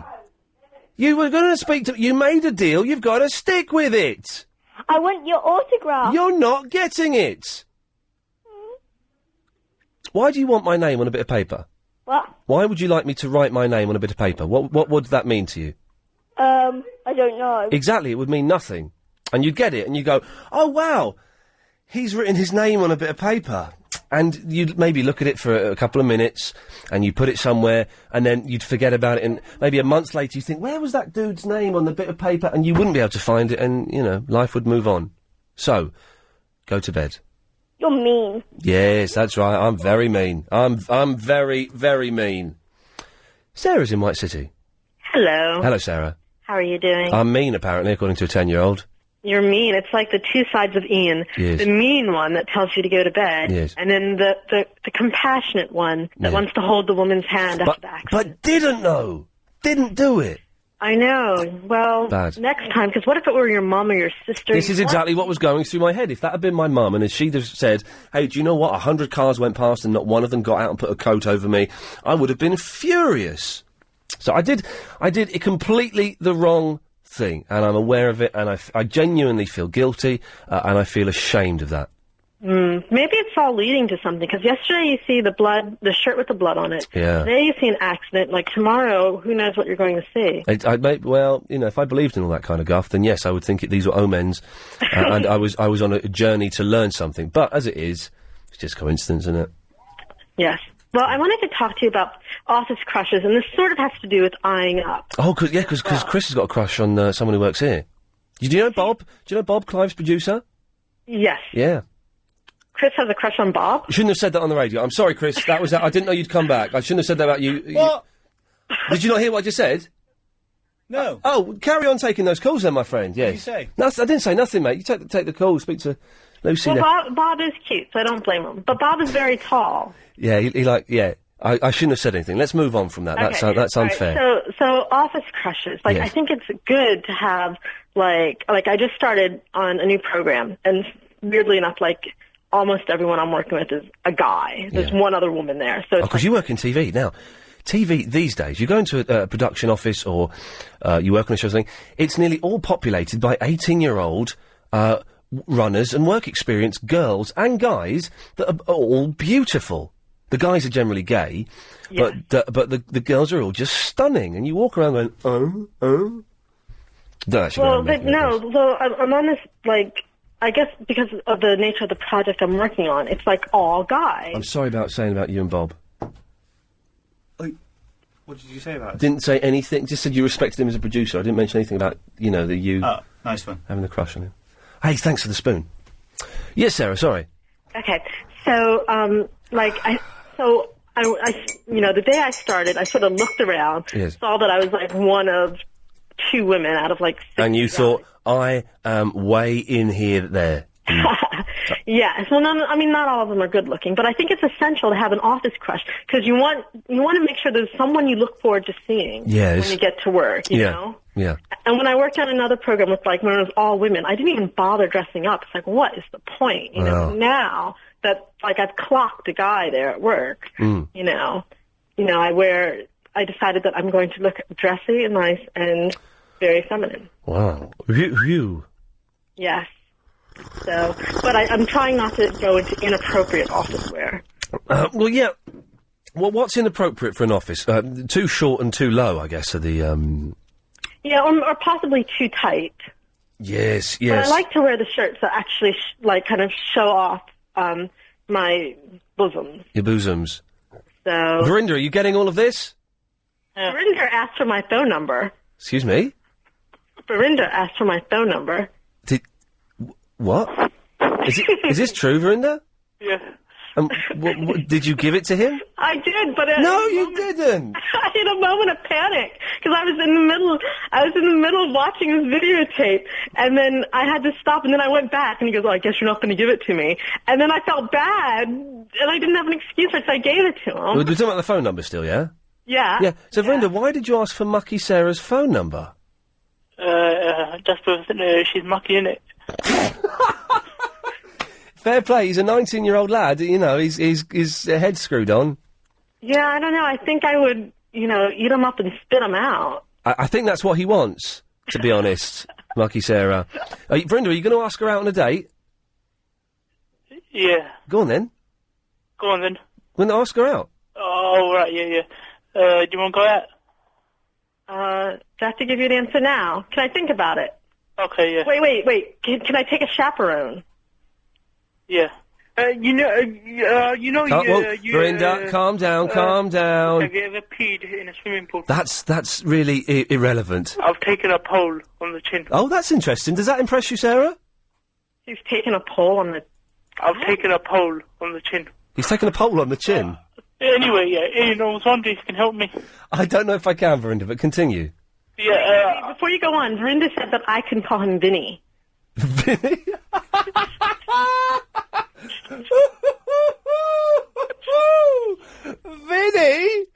Vinny? Oh, Vinny! I don't understand why it's not Verini. Why is it Vinny and not Because Verini? Vinny sounds like that tough footballer Vinny Jones. Doesn't sound like that big Gaylord Verinda. Wow, Vinny. Hey, Vinny. Vinny. It's Vinny.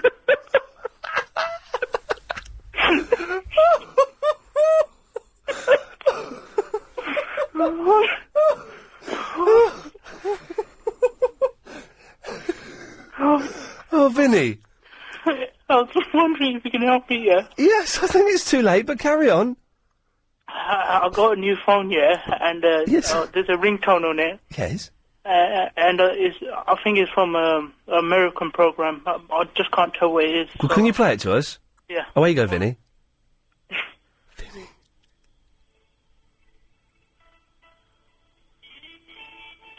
Can you hear it? Yeah, make it a bit louder. Put it by the phone. Yeah.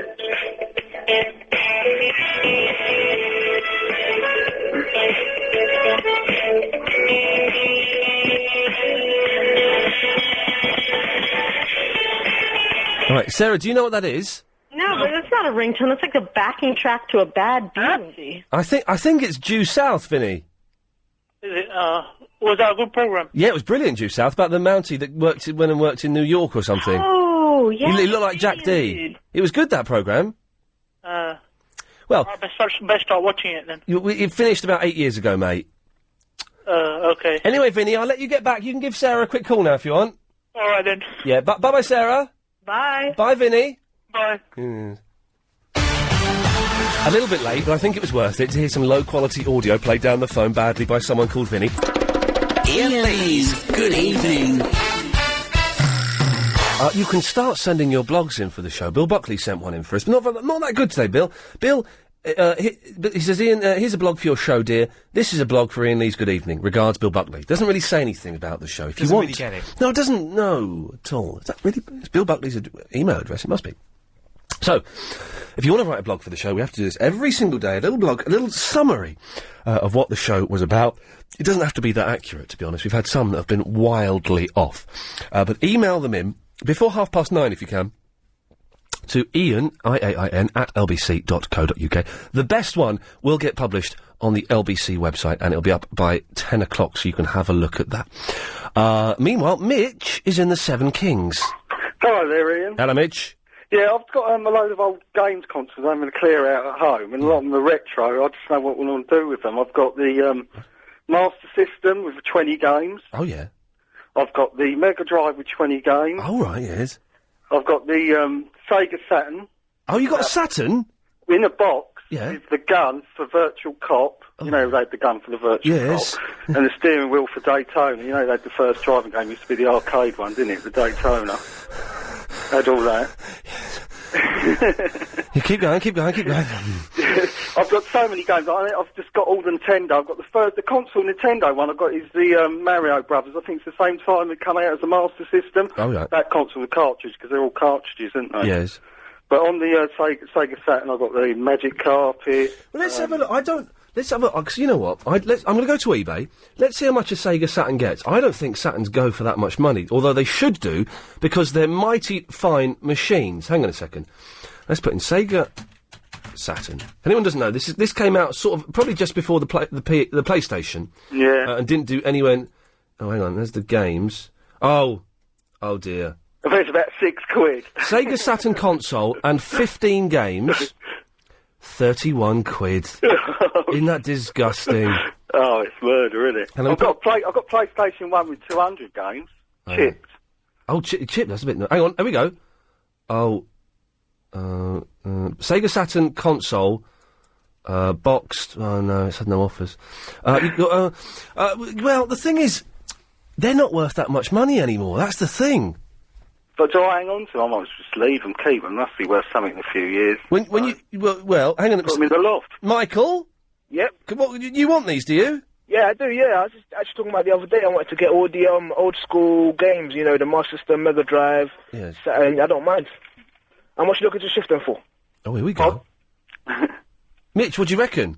Yeah, I would like to get rid of them. Well, how much do you want for the lot? What would you reckon? You're the computer man. Right, this is good. And do you know what? I might have a little cheeky bit here. Right. So, tell us exactly what you've got there, Mitch.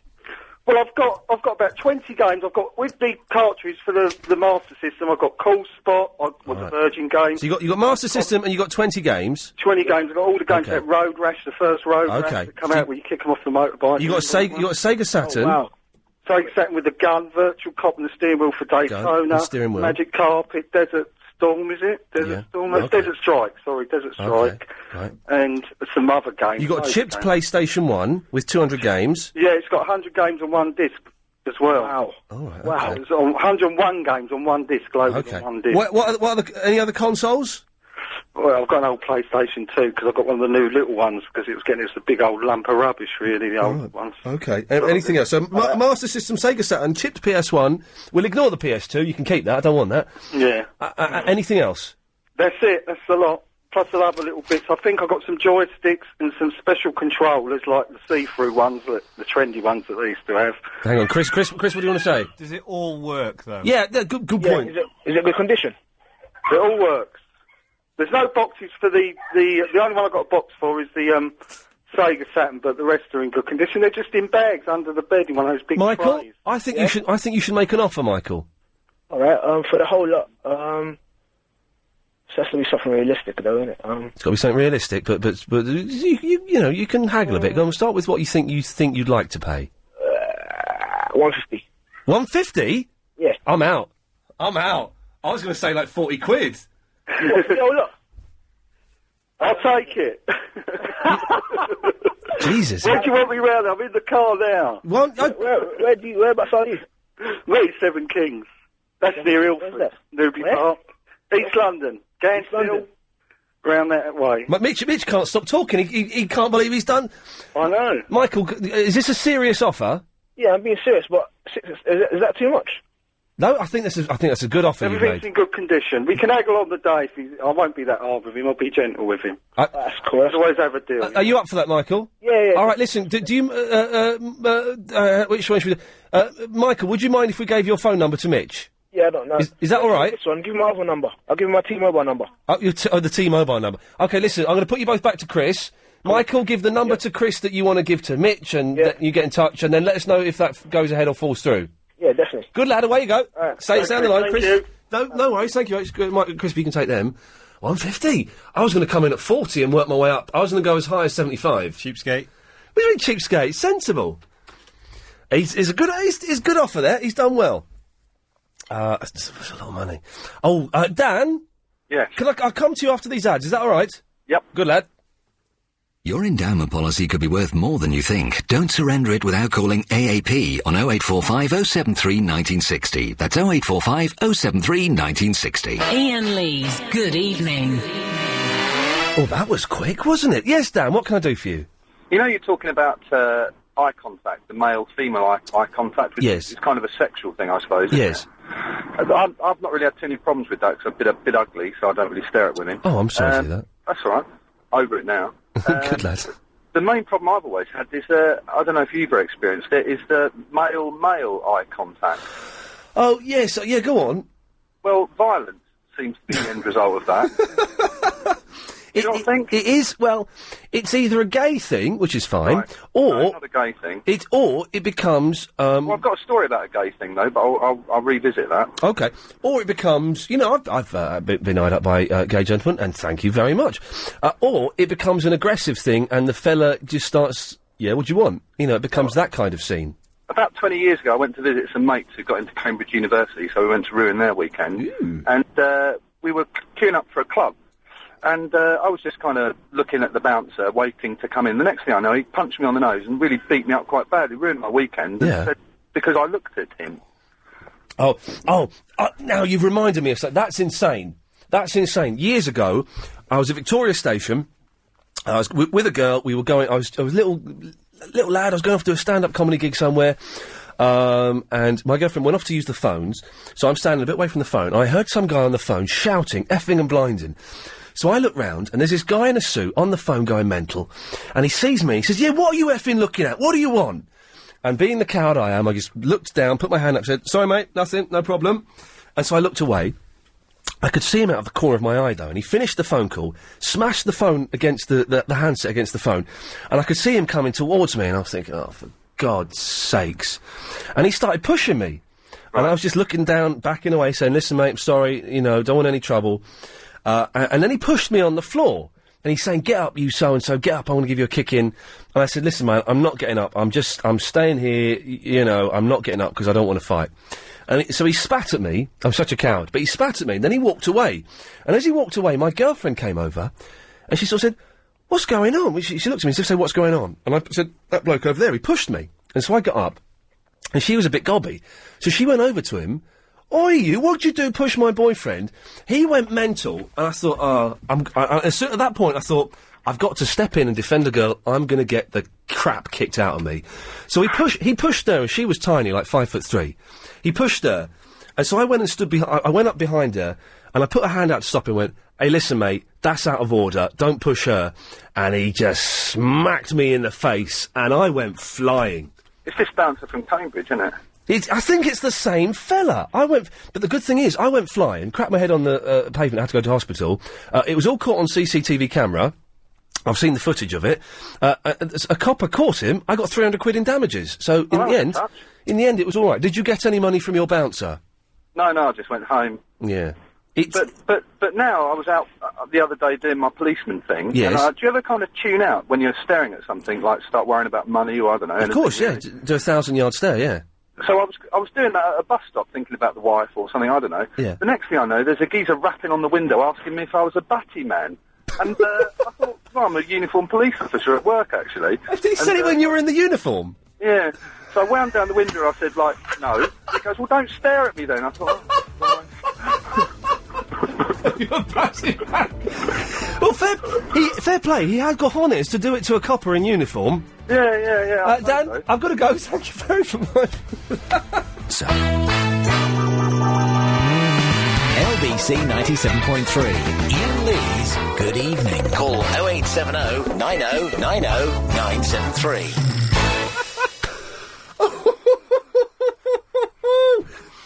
You know... I don't know if you heard the show yesterday, or the campaign last week, where we were trying to find Mr. Andrew. Computer. Well, it looks like he's got his computer and he sent us an email. But it turns out he had to go through quite a lot to get it. I can't read that out, but, there we go. Okay, we're here till 10 o'clock, then Clyde Ball is on 10 till 1, then it's Adrian Allen, through the night. Is the phrase. Plenty of stuff so far. We've sold a start load of computer games for 150 quid. That was good. I was going to offer 40 quid, and then I was going to go up to 75, and then I was out. We've talked about eye contact, being eyed up, having a moment. No one has seen Channel 217 on the Sky satellite system. It doesn't surprise me. It doesn't surprise me. Fame TV. But one day next week, we're going to pick a day next week, and we're all going to attack this channel. And it will be fun. And there was something else. Oh, yeah, we've got a list of what makes a man a man. 0870 90 90 973 is the phone number. Good, Troy. Yeah, isn't it? Yeah. Like, there's these guys, yeah, they're hanging around outside my house. Right. I don't get them away, they're like squatters, you know? Squatters outside the house? Yeah, bruv. Oh, do you know what, yeah, they're throwing, like, their beer bottles at me. I'm home alone, yeah? Like, I'm 15, yeah? You 15? You sound about 30. 30? Nah. Well, you sounded 15 then, yes. Yeah. Safe. Just like, I've got the slang on my tongue, yeah, so you gotta be, you know. But anyway, yeah, I'm getting scared, blood. Yes. They're coming in fast. Help me, yeah? What? I don't know what I can do, good Troy. Give me some advice, man. Like, do I pick up some sticks, like? No. Whoa, hey, listen, violence sometimes is the answer. It genuinely is, but it isn't in this instance because they will kill you. No, why don't you call the police? Yeah, but my phone line's cut out, yeah, because they climbed up to that, like, wooden pole and they cut off their wiring. Yeah. How are you speaking to me? Busted. Mobile. Yeah, well, you can call the police on a mobile, you idiot. Hey, you know, totally boy band split up, innit? I'm well sad. I'm well sad. Hang on a second. Yeah. Yeah, that's what I'm talking about. Oh, yeah. That's it. That's the tune. Keep playing that. Oh, yeah. Okay, too much. Sorry, good try. Yeah, that's good. Good. Yeah. Safe. Okay, well, listen. Thanks very much for calling. Oh, wait. You know, I'm related to Graham. Who's Graham? You know, that was one with the... Hello, Ian. Da. Oh, Graham, you mean? Yeah. You're related to Graham, a man whose name you got wrong. Do you say it Graham? I say it Graham. Okay, well, thanks for calling in, good Troy. Oi, hang on a minute. Yeah. Good Troy, you owe me 50 quid. What? Do you know what, yeah? About that. What's this 50? Would you owe 50? You see... You got to pay it. You see, like... My phone's cut out, yeah, so... Hang on a second, good. What does he owe you 50 quid for, Chris? Good Troy, what do you owe him 50 quid for? He kind of, like... He's bullying me, like, I'm 15, how old is he, man? Like, are you bullying a 15-year-old kid, Chris? No, that's wrong, man. Chris, that is well wrong, Chris. You better tell me your side of the story now, otherwise you will be in serious trouble with the kid police. For management. What happened, Chris? Tell me. Good Troy said he's going to give me 50 quid if he could come on next. Excuse me, he said what? Don't be telling them lies, man. Okay, so there are two things here. Either you're bullying a child... He is. Or, thank you, good Troy, or you're taking bribes off of children so that you can put them on the air. That's disgusting, man. But both of those things are disgusting. The second one. Good Troy, I'm really sorry about that, mate. Yeah, it's cool. I'm really sorry. But listen, you call in any time you want. Yeah, you should let Verinda and G-Man on. They're like the best thing in the show, yeah. Well, they're certainly better than you. Well, hey, don't... Still owe me 50 quid. You can't take money off them. You can't take money off them without giving me a share. Unless the price is right. I want 50%. Let's split it. Let's split it 60-40 in my favour. Well, how much does I get from that? You get 40%. How much is that? 40% of £50 would be £20. No way. What's wrong with that? It's got to be more. Do you want to do it the other way around? Yeah. Okay. 40-60. Hey, wicked. In my favour. Thanks. Iris. Hello, Ian. Hello, Iris. Hello. Hello. I'm the rehab lady. I know I've messed this tape up. They try to make me go to rehab, and I say no. Good? Good. Have you heard the album? Yeah. It's good, isn't it? Not the album. Huh? Go on then, you play some. Well, the thing is, all of the album is actually quite filthy. There was one song I was listening to, and it's a beautiful love song. It's all about drugs. It's all about drugs and effing and blinding. There's a beautiful love song. It's not right, is it? And then halfway through it, she's swearing her head off. Yes, I know. I think she's and good. On the front, it's got children's guidance, yeah? Yes. Yeah. It's a good album, though. I think she's got a great voice. Very good. And it's got a nice sound to it. It sounds like a fat old 60s record. That's good. Anyway, Iris. Okay. Yes. No. I've messed the tape up. I was going to play you another tune, but now it's gone. Oh. I've messed it up. Do you want us to come back to you in a second? No, play Midnight Cowboy. Oh, you want the Midnight Cowboy? Hang on a second. That's good. That's an oldie. That's You an hate oldies, don't you? I love old music. No, oldies, not old music. Here you go, Iris. Do you want to sing along? No, not really. Midnight Cowboy, John Voight, Dustin Hoffman. Hoffman's got a limp. John Voight sells his body. There's no words to that music. Yeah, Dustin Hoffman dies in a coach at the end. John Voight is in the cinema. He takes some money from a man to do something. It makes him sick, but he does it again and he likes it then. Midnight Cowboy, made in the old days. Dustin Hoffman became Tootsie, and he was the Rain Man. John Voight is Angelina Jolie's dad, I think, or maybe it's the other one, but she does not talk to him, but not because of Midnight Cowboy. It's good, that. Those are the words. Those are the words. Did you ever perform at the King's Head? What, in Crouch End? No, in Islington. I haven't got... where is that? In Islington. Oh, yeah. What? Is it a comedy club? A big pub. Yeah, like the rooms are above the pub. You never did that? I can't... Do you know what? I can't remember. I probably did. I probably did years ago. It was a comedy. I was a comedy, yes. I started off as a comedy, then it became a tragedy. Good. Let me tell you, and I'm old, Yes. right? I know you hate old people, but I'm old, and you're very clever. Are you trying to groom me? No. Oh, that's a shame. How could I groom you? You're already groomed. Yes. Of course you are. I can't talk about that, there's still the court You case. sound like Peter Sellers now. Oh, well, that's... Yes. Well, thank you, Iris. Okay. Lots of love. Bye. Bye-bye. It's young Phil. Yo, Ian, listen to this. Yes. This is the man. I wasn't in for this at first, but when I went to, Little Keith, let me turn it down a bit. Robbie's the man, isn't he? Who was that? Robbie Williams. Oh, was that Rude Box? Yeah, it's brilliant. You've got to listen to it about 10 times, though, to really get into it. I can't stand Robbie Williams. You can't stand it. He's my hero and my boys. You spoke to my boys the other day. Yes, I seem to remember I spoke to every single one of them, didn't I? Well, no. It took like 3 hours just to get through your boys. Isn't your son called Phil? Yes, that's Philip Jr.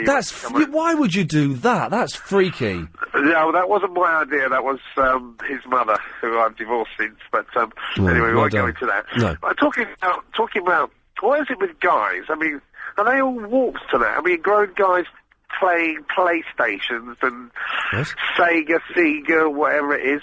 Yes. I mean, my training partner, listen to this, true story. Yes. There's another email from Mr. Andrew, by the way, Chris. He's okay. Yes, young Phil, sorry. Yeah, right, it's okay. Pay attention while I'm talking to you. Sorry, yes, sir. Stand up, sit down. Yes, sir. Right, he's my training partner, yeah, bodybuilding gym, about 6'5", nice guy, about 29, bit geeky computer guy, etc., etc. He said, "Do you fancy coming round later?" So I went, yeah, okay. He said, "Oh, I've got a new PlayStation game." Yes. And I looked at it and I went, "No, not really, Lee. I mean, he's 20. He was 29 years old. I'm 10 years older than him." And I thought, I mean, my boys play on the PlayStation, and I'm not interested. It's for children, for goodness' sake. No, it's not. But the thing is, how can a machine that costs you 300 quid and the games cost you 45 quid, how can that be for children? And they're not now. The themes and issues they cover, games machines are aimed primarily at 25-year-old to 40-year-olds. Okay, the PlayStation 3 that my friend has got. He's got, hang on, whoa.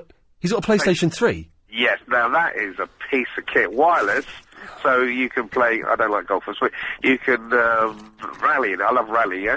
So you get, you just pretend there's a steering wheel, and it turns, it's fantastic, and the graphics are just unbelievable. But hang on, so now you're into computer games again? Well, now I can see I could possibly, but it's, it's the state of the art type of thing. Young Phil, you're a man of contradictions, and you need to reassess your entire outlook on life. Well, I might have to go back to my paddy cell, but I'm thinking of emigrating, actually. Yeah, good lad. We'll take care. So, there we go. We'll speak to Mark in a minute. 0870 90 90 973 is the phone number. Terms and conditions apply. Iain Lee's Good Evening. Yes? Yeah, well, Stephen, listen, I've got to go because we're back on the air, but I shall check that out and give us a call any time. Rock on! Bye-bye. Stephen's my break buddy there. He's a nice fellow. He's a Polish guy. He's a big fan of Kiss. Yes. Let's quickly go to Mark in Crouch End. Hello, Mark.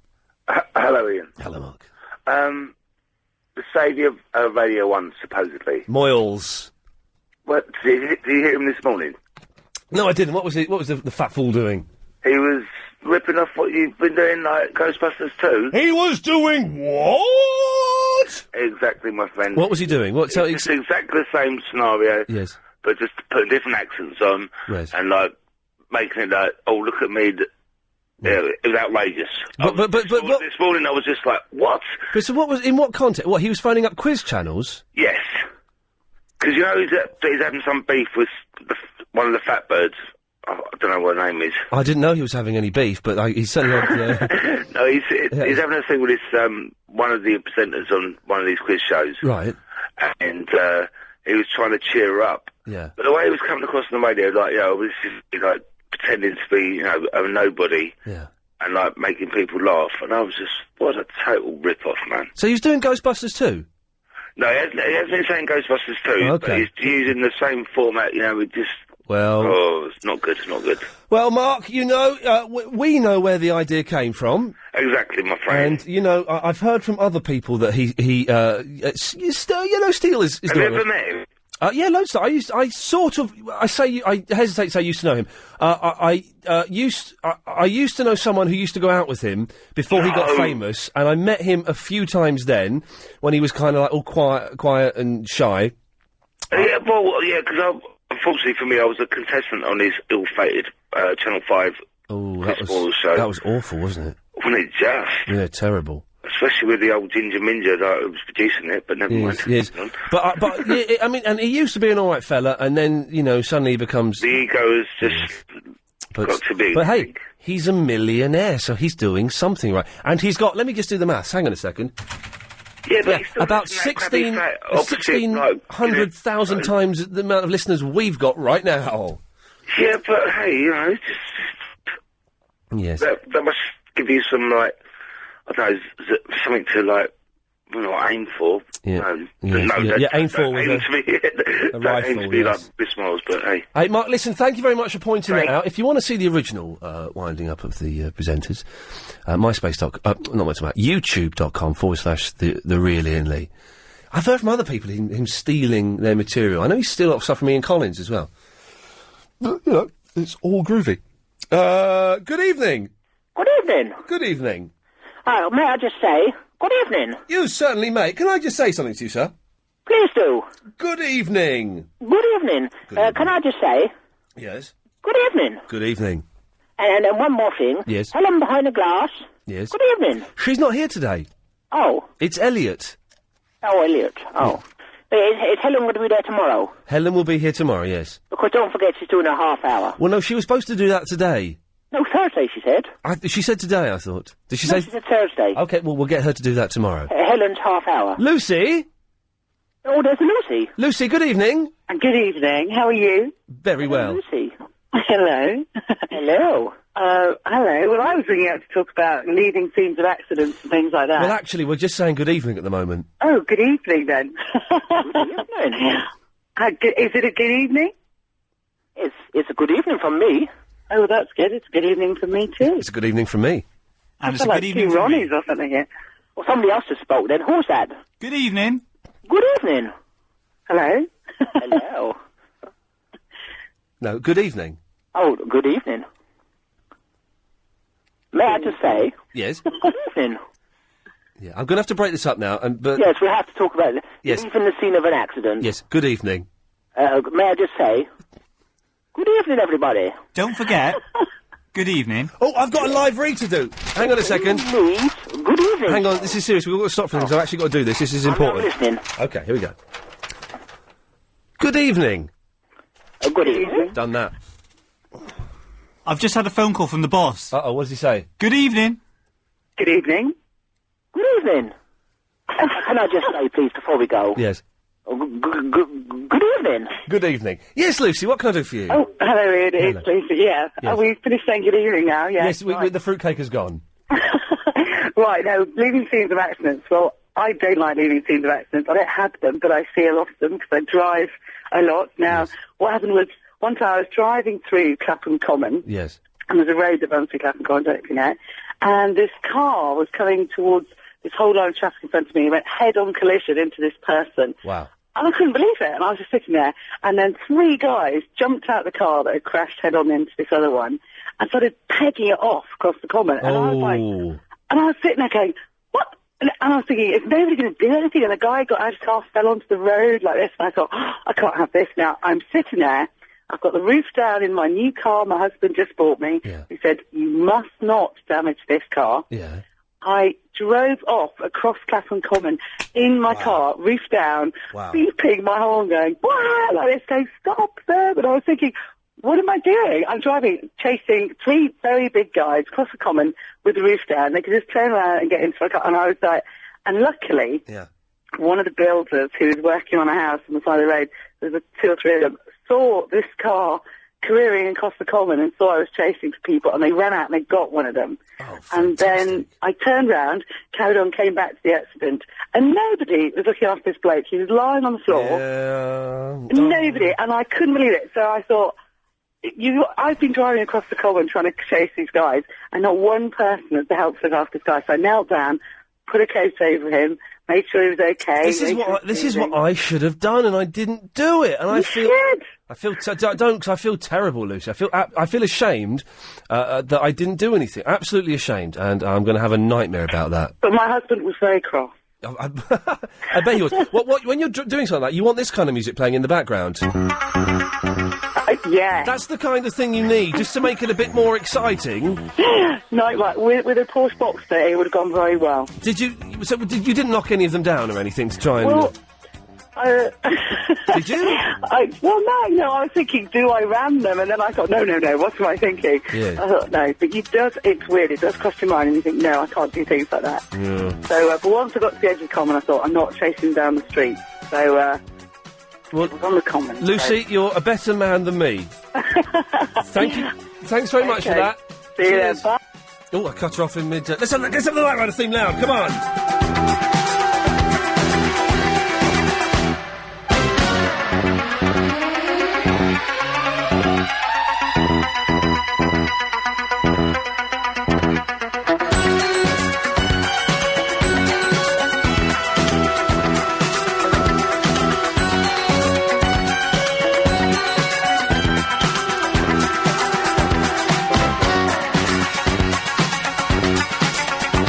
bass line, isn't it?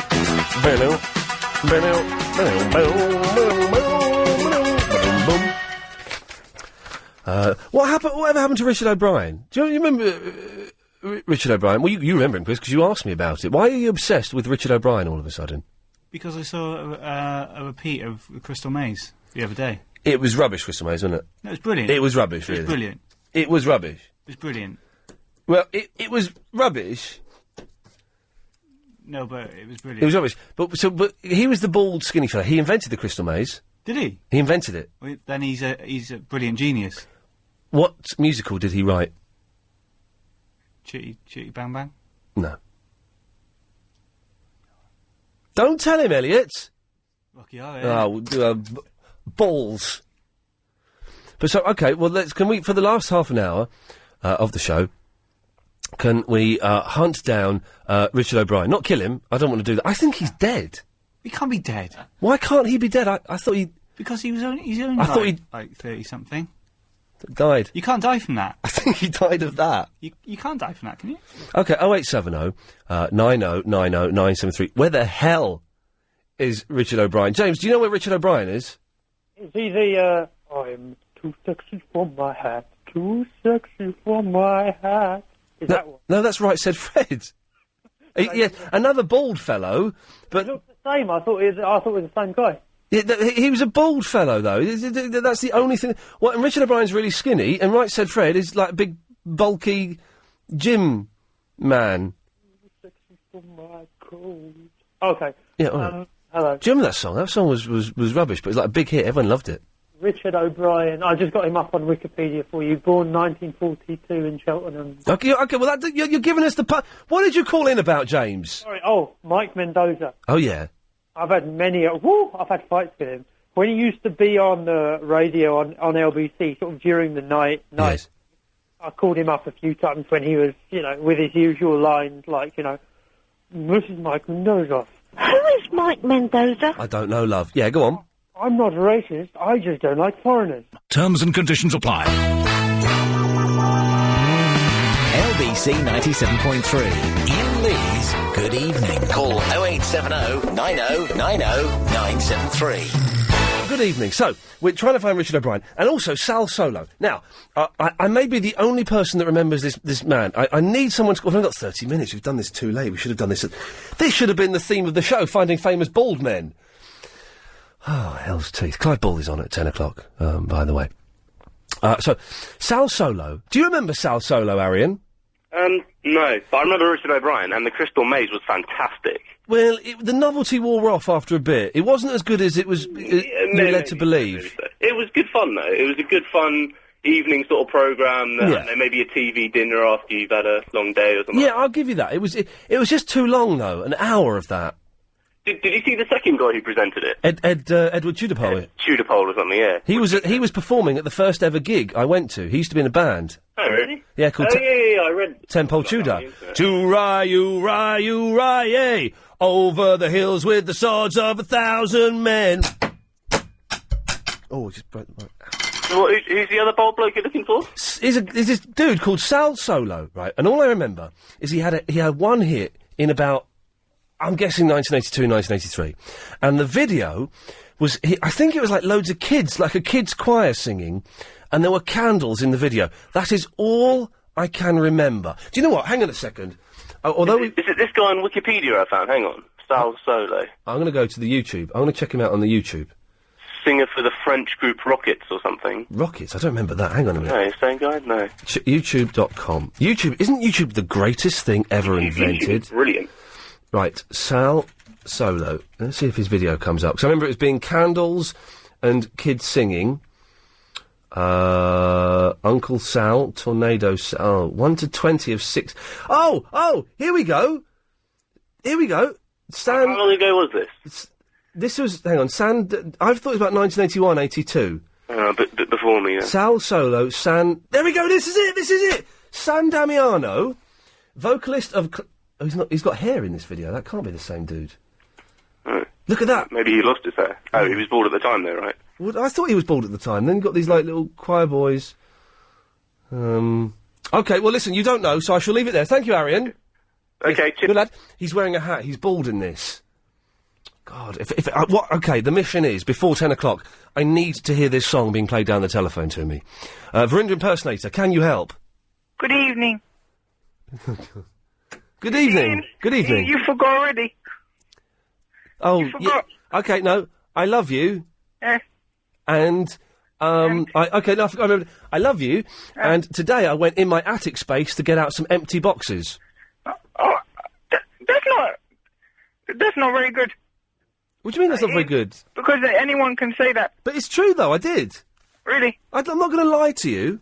Okay, well, I love you too, but you're really doing my head in. Why is that? Because there was nothing you could have done about this woman.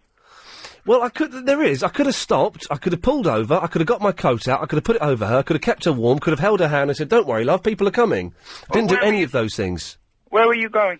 I was coming to work. Yeah, so you have a work to go to. Do you know what? There are some things that are more important than LBC 97.3. And a lady, if that had been my mum, do you know what I mean? Or your mum, or something like that. And when you think of it like that, then things like coming in and doing a radio show aren't that important. Chris could have filled in for me for an hour. You know what I mean? It would have been... All right, yeah, but the fact that you're getting so worked up about it shows about you're a good man. Yeah, the fact that I didn't stop shows I'm a bad man. If I'd have stopped, that would show I'm a good man. What it shows is I'm a weak man. Well, no, because no one else stopped. Yeah, I don't know. I felt it was horrific. Seeing this woman sprawled across the windscreen and across the bonnet. It was horrific, absolutely horrific. But yeah, it's like one time there was this ant, and it was drowning. What? And I didn't stop. I could have picked it up. And did you ever used to? I used to do this when I was a kid, and this is horrific. Yeah. But when it's really sunny, get a magnifying glass and burn ants. What? You get a magnifying glass, right? And you get an ant, you see an ant crawling around, and you concentrate the light from the sun through the magnifying glass, so it burns the ant, and the ant goes and pops. But you're a vegetarian. Well, this was like when I was like sort of 5, 6, 7 years old, and I knew no better. All right, Ian. Hello there. You've ruined my whole image of you. Well, I've stopped doing it now. I haven't done it for ages. I'll put you up on a pedestal. Well, take me off. All right. Yeah, cheers. Yeah. All right, thanks, Verinder Impersonator. Whatever. Yeah. What? I think he was seriously dissing. I used to do that. It's a horrible thing to do, and but you grow up and you do these things. Lady Alex is emailing in. Is Lady Alex listening?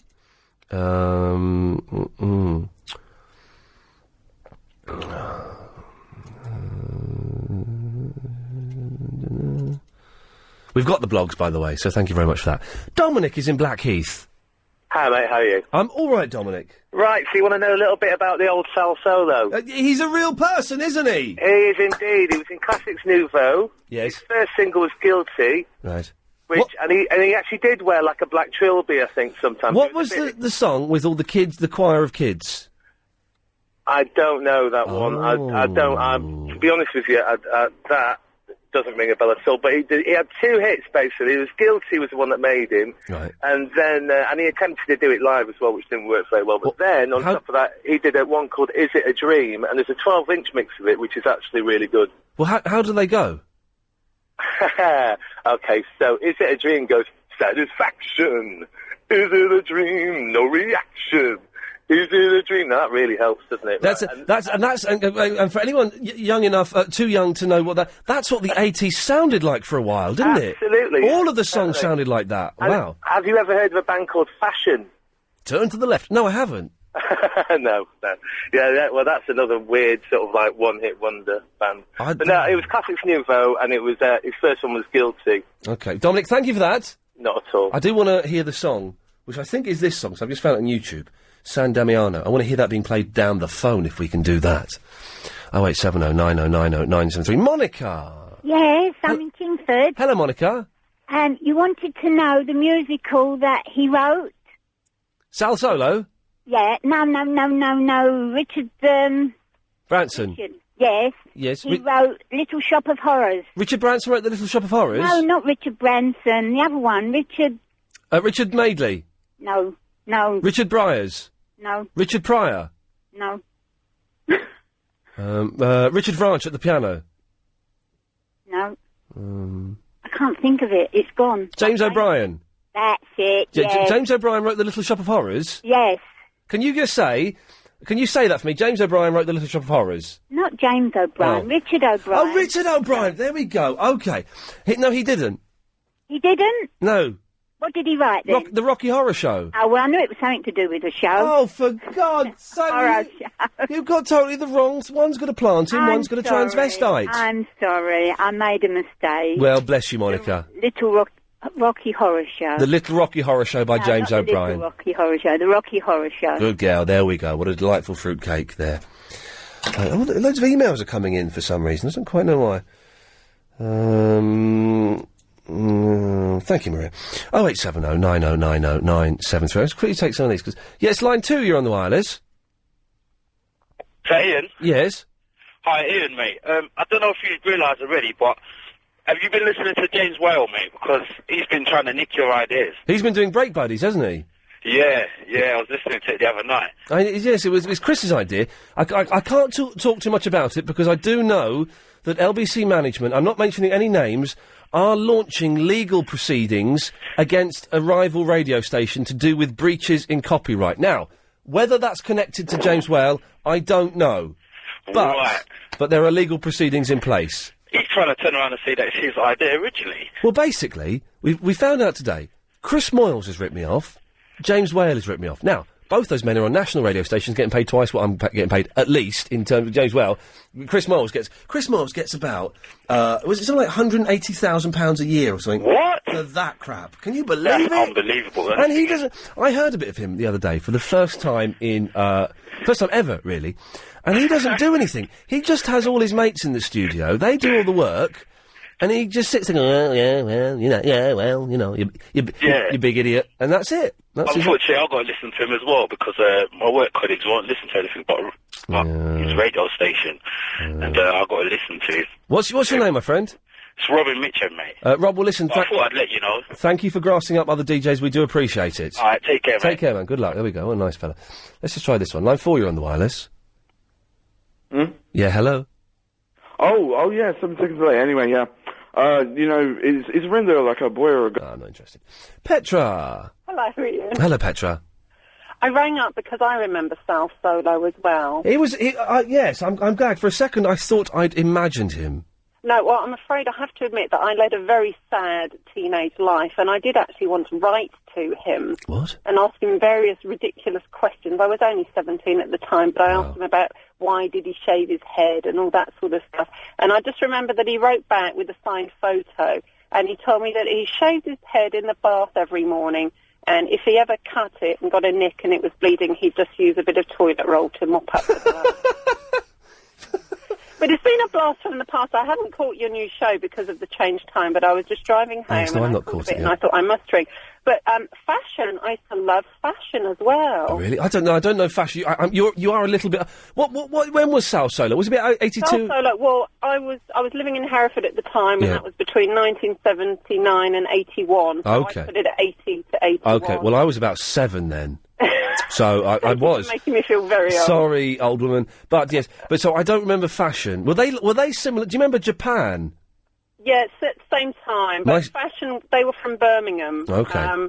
And the guy did lots of graphic design. Yeah. The guy who played the keyboards, I can't remember his Oh, it was name. all sort of those new wave bands that, after punk, they were all a bit arty, weren't they? And a bit artsy-fartsy, more lipstick I mean, do you remember Department S? Is Vic there? Oh, is Vic there? Yes, I do, because my next-door neighbour at the time, when I was a kid, the bloke was called Vic, and we didn't like him. We thought they were really snobby. Vic, I used to hang out with their son, Andrew, but he was a bit of an idiot.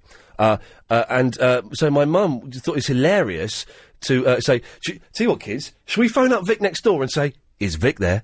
But we never did.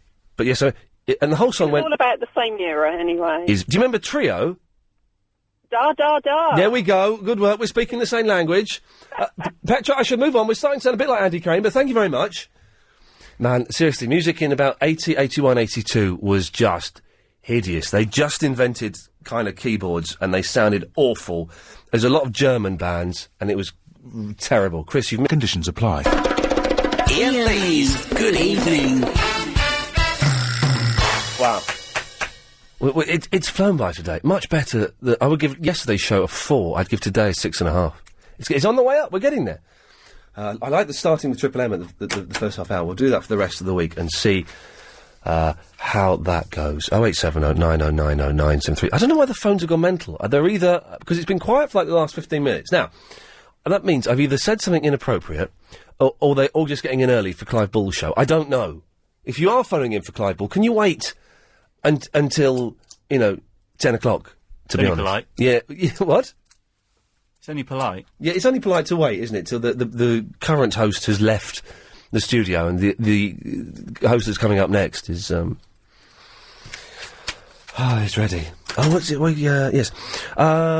Who should we go to? Let's go to Janet. Hello, Janet. Oh, hi there, Ian. Hello, yes, Janet. I'm calling up to speak to you, not Clive. Good. Well, thank you very much. Yes. Although Clive is, of course, excellent. And I'm sure he is, but... Yes. Oh, I can't believe I'm talking to you. Oh, so it's exciting, isn't it? Very, very Yes. exciting. It is indeed. Yes. I'm calling you about Richard O'Brien. Oh, yeah. Actually, I have to confess, I wasn't listening to this evening. But my husband was coming back from work, and he phoned me, and he said that I must call you. Right. So I am. Excellent. Richard O'Brien is alive and well, as far as I know. Oh, that's good. I thought he'd died, but... No, he hasn't died. Good. He's very thin, but he is alive. Yeah. He is alive. He actually, about 3 years ago, I had a 40th birthday party. Yeah. Surprise 40th birthday party, Rocky Horror Show party. Yeah. And Richard O'Brien actually was there. What? He turned up. How come? Well, I can't exactly... a friend of a friend, shall we say. Yeah. A friend of a friend. And I walked in, and Richard O'Brien started singing to me. And I thought, it's fantastic, isn't it? What they can do now with doubles. You didn't think it was him? It was him. Not at first, no. Was he because listen, hey, was he getting a few quid to be there? Well, I don't know, probably paid, I don't know, maybe he had nowhere to go. Maybe he didn't. But themed parties, I'm not a fan of, that's your choice. Yes. But he must be sick of the Rocky Horror Show. I would have thought so, because my husband said to our friend, he said as a joke, I don't suppose you could get Richard O'Brien to come along. Yeah. I'm thinking, he said, well, yes, he can. Wow. But he didn't turn up in suspenders, though. Did you? I did, but I don't think I would now. Yes, I did. Oh, that's... I did. Well, so did everybody, actually. Yes. They all did. Danny Baker's doing the Rocky Horror Show at some point in the next couple of weeks. Is he? Yeah. I'm kind of tempted. Well, I can't be doing this. Oh. Well, tell me, will you go in suspenders if you go? Will I go? Yes. No, I will not. I went and saw it once. I think Aid Edmondson was in it when I saw it. No, he wasn't. It wasn't. It was someone else. Who was in it? Oh, I don't know. I've seen it with Jason Donovan.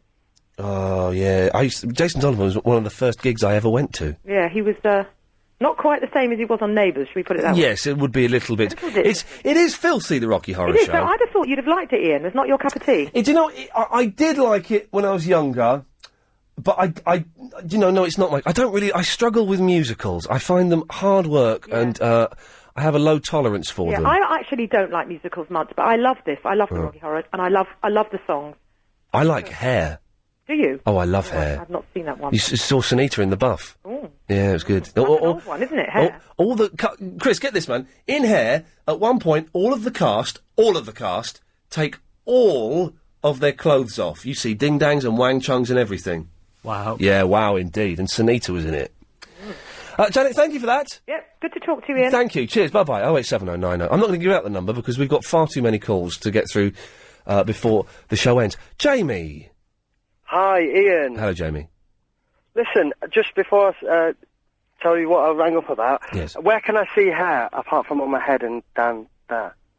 What, Where the actually can I... It's not. I don't think it's on anywhere at the moment. Oh, you're joking. Sorry. There's a video. There's a film of it. The film's weird. The film of Hair is weird. I got it, and it's it's not strange. as good as the live. The songs are good. It's the only songs I like in the musical is Hair. So The last thing I seen was Popcorn with Ben Elton, and they were in their underwear, which was nice. Yes, but they weren't naked. No, you want to see Sunita in The Buff. Yeah, she's probably a bit too old now. No, oh no, she's very, very nice. Really? Yes. Anyway, well, saying that, this was about 9 years ago I saw her, actually, so that's, quite some time ago. Sunita, she's the one that sang, Toy Boy. So macho, So he's macho, gotta that's be so macho. He's gotta be big and strong, enough to turn me on and on and on and on and on. She's got to be about 60. She's not 60. Of course. She will be about. Hang on a minute. She's got to be. She'll be about 45. 52. Okay, I'll give you 47, and that's it. All right, you got a deal. Where do you want me to drop it off to? Drop it off at Chris's house. For Jim Carrey, do you know Chris? Guess how it's Jim Carrey's birthday today. Guess how old he is? 39. Idiot. Absolute idiot. What's the point of me asking you a question if you give a stupid answer? What's the answer? 45. And I thought that was surprisingly young. You said 39. Yeah. Idiot. Francis. Hi, young first timer. About this reporting accidents. Oh, hang on. Let's look at that. Yes. Sorry, I'm looking at Richard O'Brien's MySpace page, which is myspace.com/Richard O_Brian, and then I'm going to click on his friend Elves because she's got a good picture. Yes, carry on though. Sorry. Yeah. I saw a TV program years ago, and they said that the psychology of it is that a lot of people see an accident, everybody assumes that somebody else will phone in. Right. But nobody does. Yeah. And there have been reports of people, seeing muggings and stuff. They won't stop. Yeah. But they don't even phone the police. Yeah. Which is slightly out of order. Yeah. You just phoned up to make me feel bad, haven't you? Yeah. I mean, I always do. I live in a block of flats which overlooks a small park. Yes. And when I hear strange noises or unusual, I phone the police. I say to them... Well, every time you hear strange noises? Well, if I think it sounds serious... But the thing is, a fox sounds like a baby being beaten up. Well, when I've heard people shouting and screaming, and I phone the police, I say, this may be a false alarm, I hope it is. Yeah. But just in case it isn't, then I tell them, and they send a car around to check, so I feel my conscience is clear. God, you're really rubbing my face in it, aren't you? Well, I'll tell you something, I'd rather give you a false alarm. Oh, God. Read in the paper next day that it wasn't, and I didn't do anything. I'm going to have to cut you off now, because I'm about Okay. to start crying. Thank you, Francis. God, it made me feel absolutely terrible. I didn't... Fair play, an ambulance was coming. By the time I got some distance away, I could see the ambulance, but, just horrific. I don't leave an horrific image in your mind, London, but a woman sprawled across a bonnet, face down, on the windscreen, kind of just moving ever so slightly. LBC 97.3. Iain Lee's Good Evening. Okay, well, there's two things wrong with the scene I can see. You're putting your coat on, you've racked no calls up. Oh, it's not 10 o'clock? No, I've got 5 minutes yet. You haven't racked up any calls. I can't do straight to air because I did that at the first half of the show. You better take that call from Carol and process it correctly. It's the only one we've got. I know it's the only one we've got, so you better take it and process it. And I'll sit here and entertain London with my incisive wit. And you just put her straight through. You didn't call her back or anything. I spoke to her. Hello, Carol. Oh, hello, darling. Hello, my love. I just wanted to say to you, Yes. don't beat yourself up about the accident, Mm. because when horrible things happen, people first go into shock, and Yeah. they don't necessarily do the right thing. Yeah, I was shocked, and my brain actually froze, completely froze, and I just didn't know what to do. Exactly. But the thing is, don't make yourself out to be a bad man, because the fact that you spent the whole night feeling Yeah. bad means you're a good man. Well, yeah, well, we have a big philosophical debate about that. I don't know if that's the case. I do feel terrible about it. I And, know you do, but that in itself, that means that yeah. you've got good qualities. If I ever... If you didn't feel bad, if Yeah. you didn't feel guilty, then that will make you a bad person. Well, if I ever see anything like that, I'm going to stop whatever the situation Yeah, is. you'll react next time. Yeah. Carol, thanks for that. Don't lose any sleep, and you're a good man. Thank you very much. Chris, where's the next call you've racked up? Because I've got 4 minutes left. You're just putting people through. I can do that. Is Iain there? Is that Betty? Yeah. Hello, Betty, you're on the radio.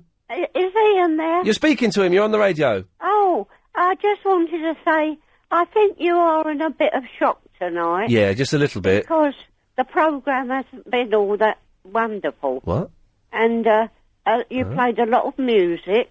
And I better think than really you're in a bit yesterday. of shock. I think you need a rest. Yeah, maybe I should take tomorrow off. Yeah. Excellent. Yeah. Can you write me a note? Yeah. That I can give to Mr. Lloyd, saying I think Ian should have a night off because he's in shock. Yes. Excellent. All right. Thank you, Betty. Well, take care. And you gonna be listening to Clive after the news? Yeah, and have a good night's rest. I will do my best. Take care, love. Bye bye. Bye bye. We like Betty, although she's wrong. I thought today's show was a really good one. Horses for courses? Isn't it just? Yes, line 2. You're on the wireless. Hello? Yeah. What do you want? Got a song for you. We haven't got time for it. Yeah. No, we haven't got time for it. Yeah, we haven't got time for it. It was very strange. Okay, well, it's, I think it's been a pretty good show today. If you missed it, it sounded like this. Have you, investigated their genes? Yes. Well, you've investigated John Coleshaw's genes, and how close have you investigated Rory Bremner's genes? Have you got up real close and had a good look at his genes? Yeah, they both from a gap in it. Bloody hell, that's awful. Oh, cheers. Sorry. Yeah, but that was... You were using a telescopic lens and you were looking through someone's window. That's bad. Go for the goggles. You think for the goggles? I think the goggles will look better, definitely. It just reminded me of George and Mildred's, the motorcycle, with the goggles. Yeah. You bloody do sound very, sexy. I can't help it, Ian. I have to tell you. She called me honky trash with an average white manhood. Wow. I'm getting confused who you are. I don't know what you look like. Can you answer this question? Which bird lays the biggest egg? Ostrich.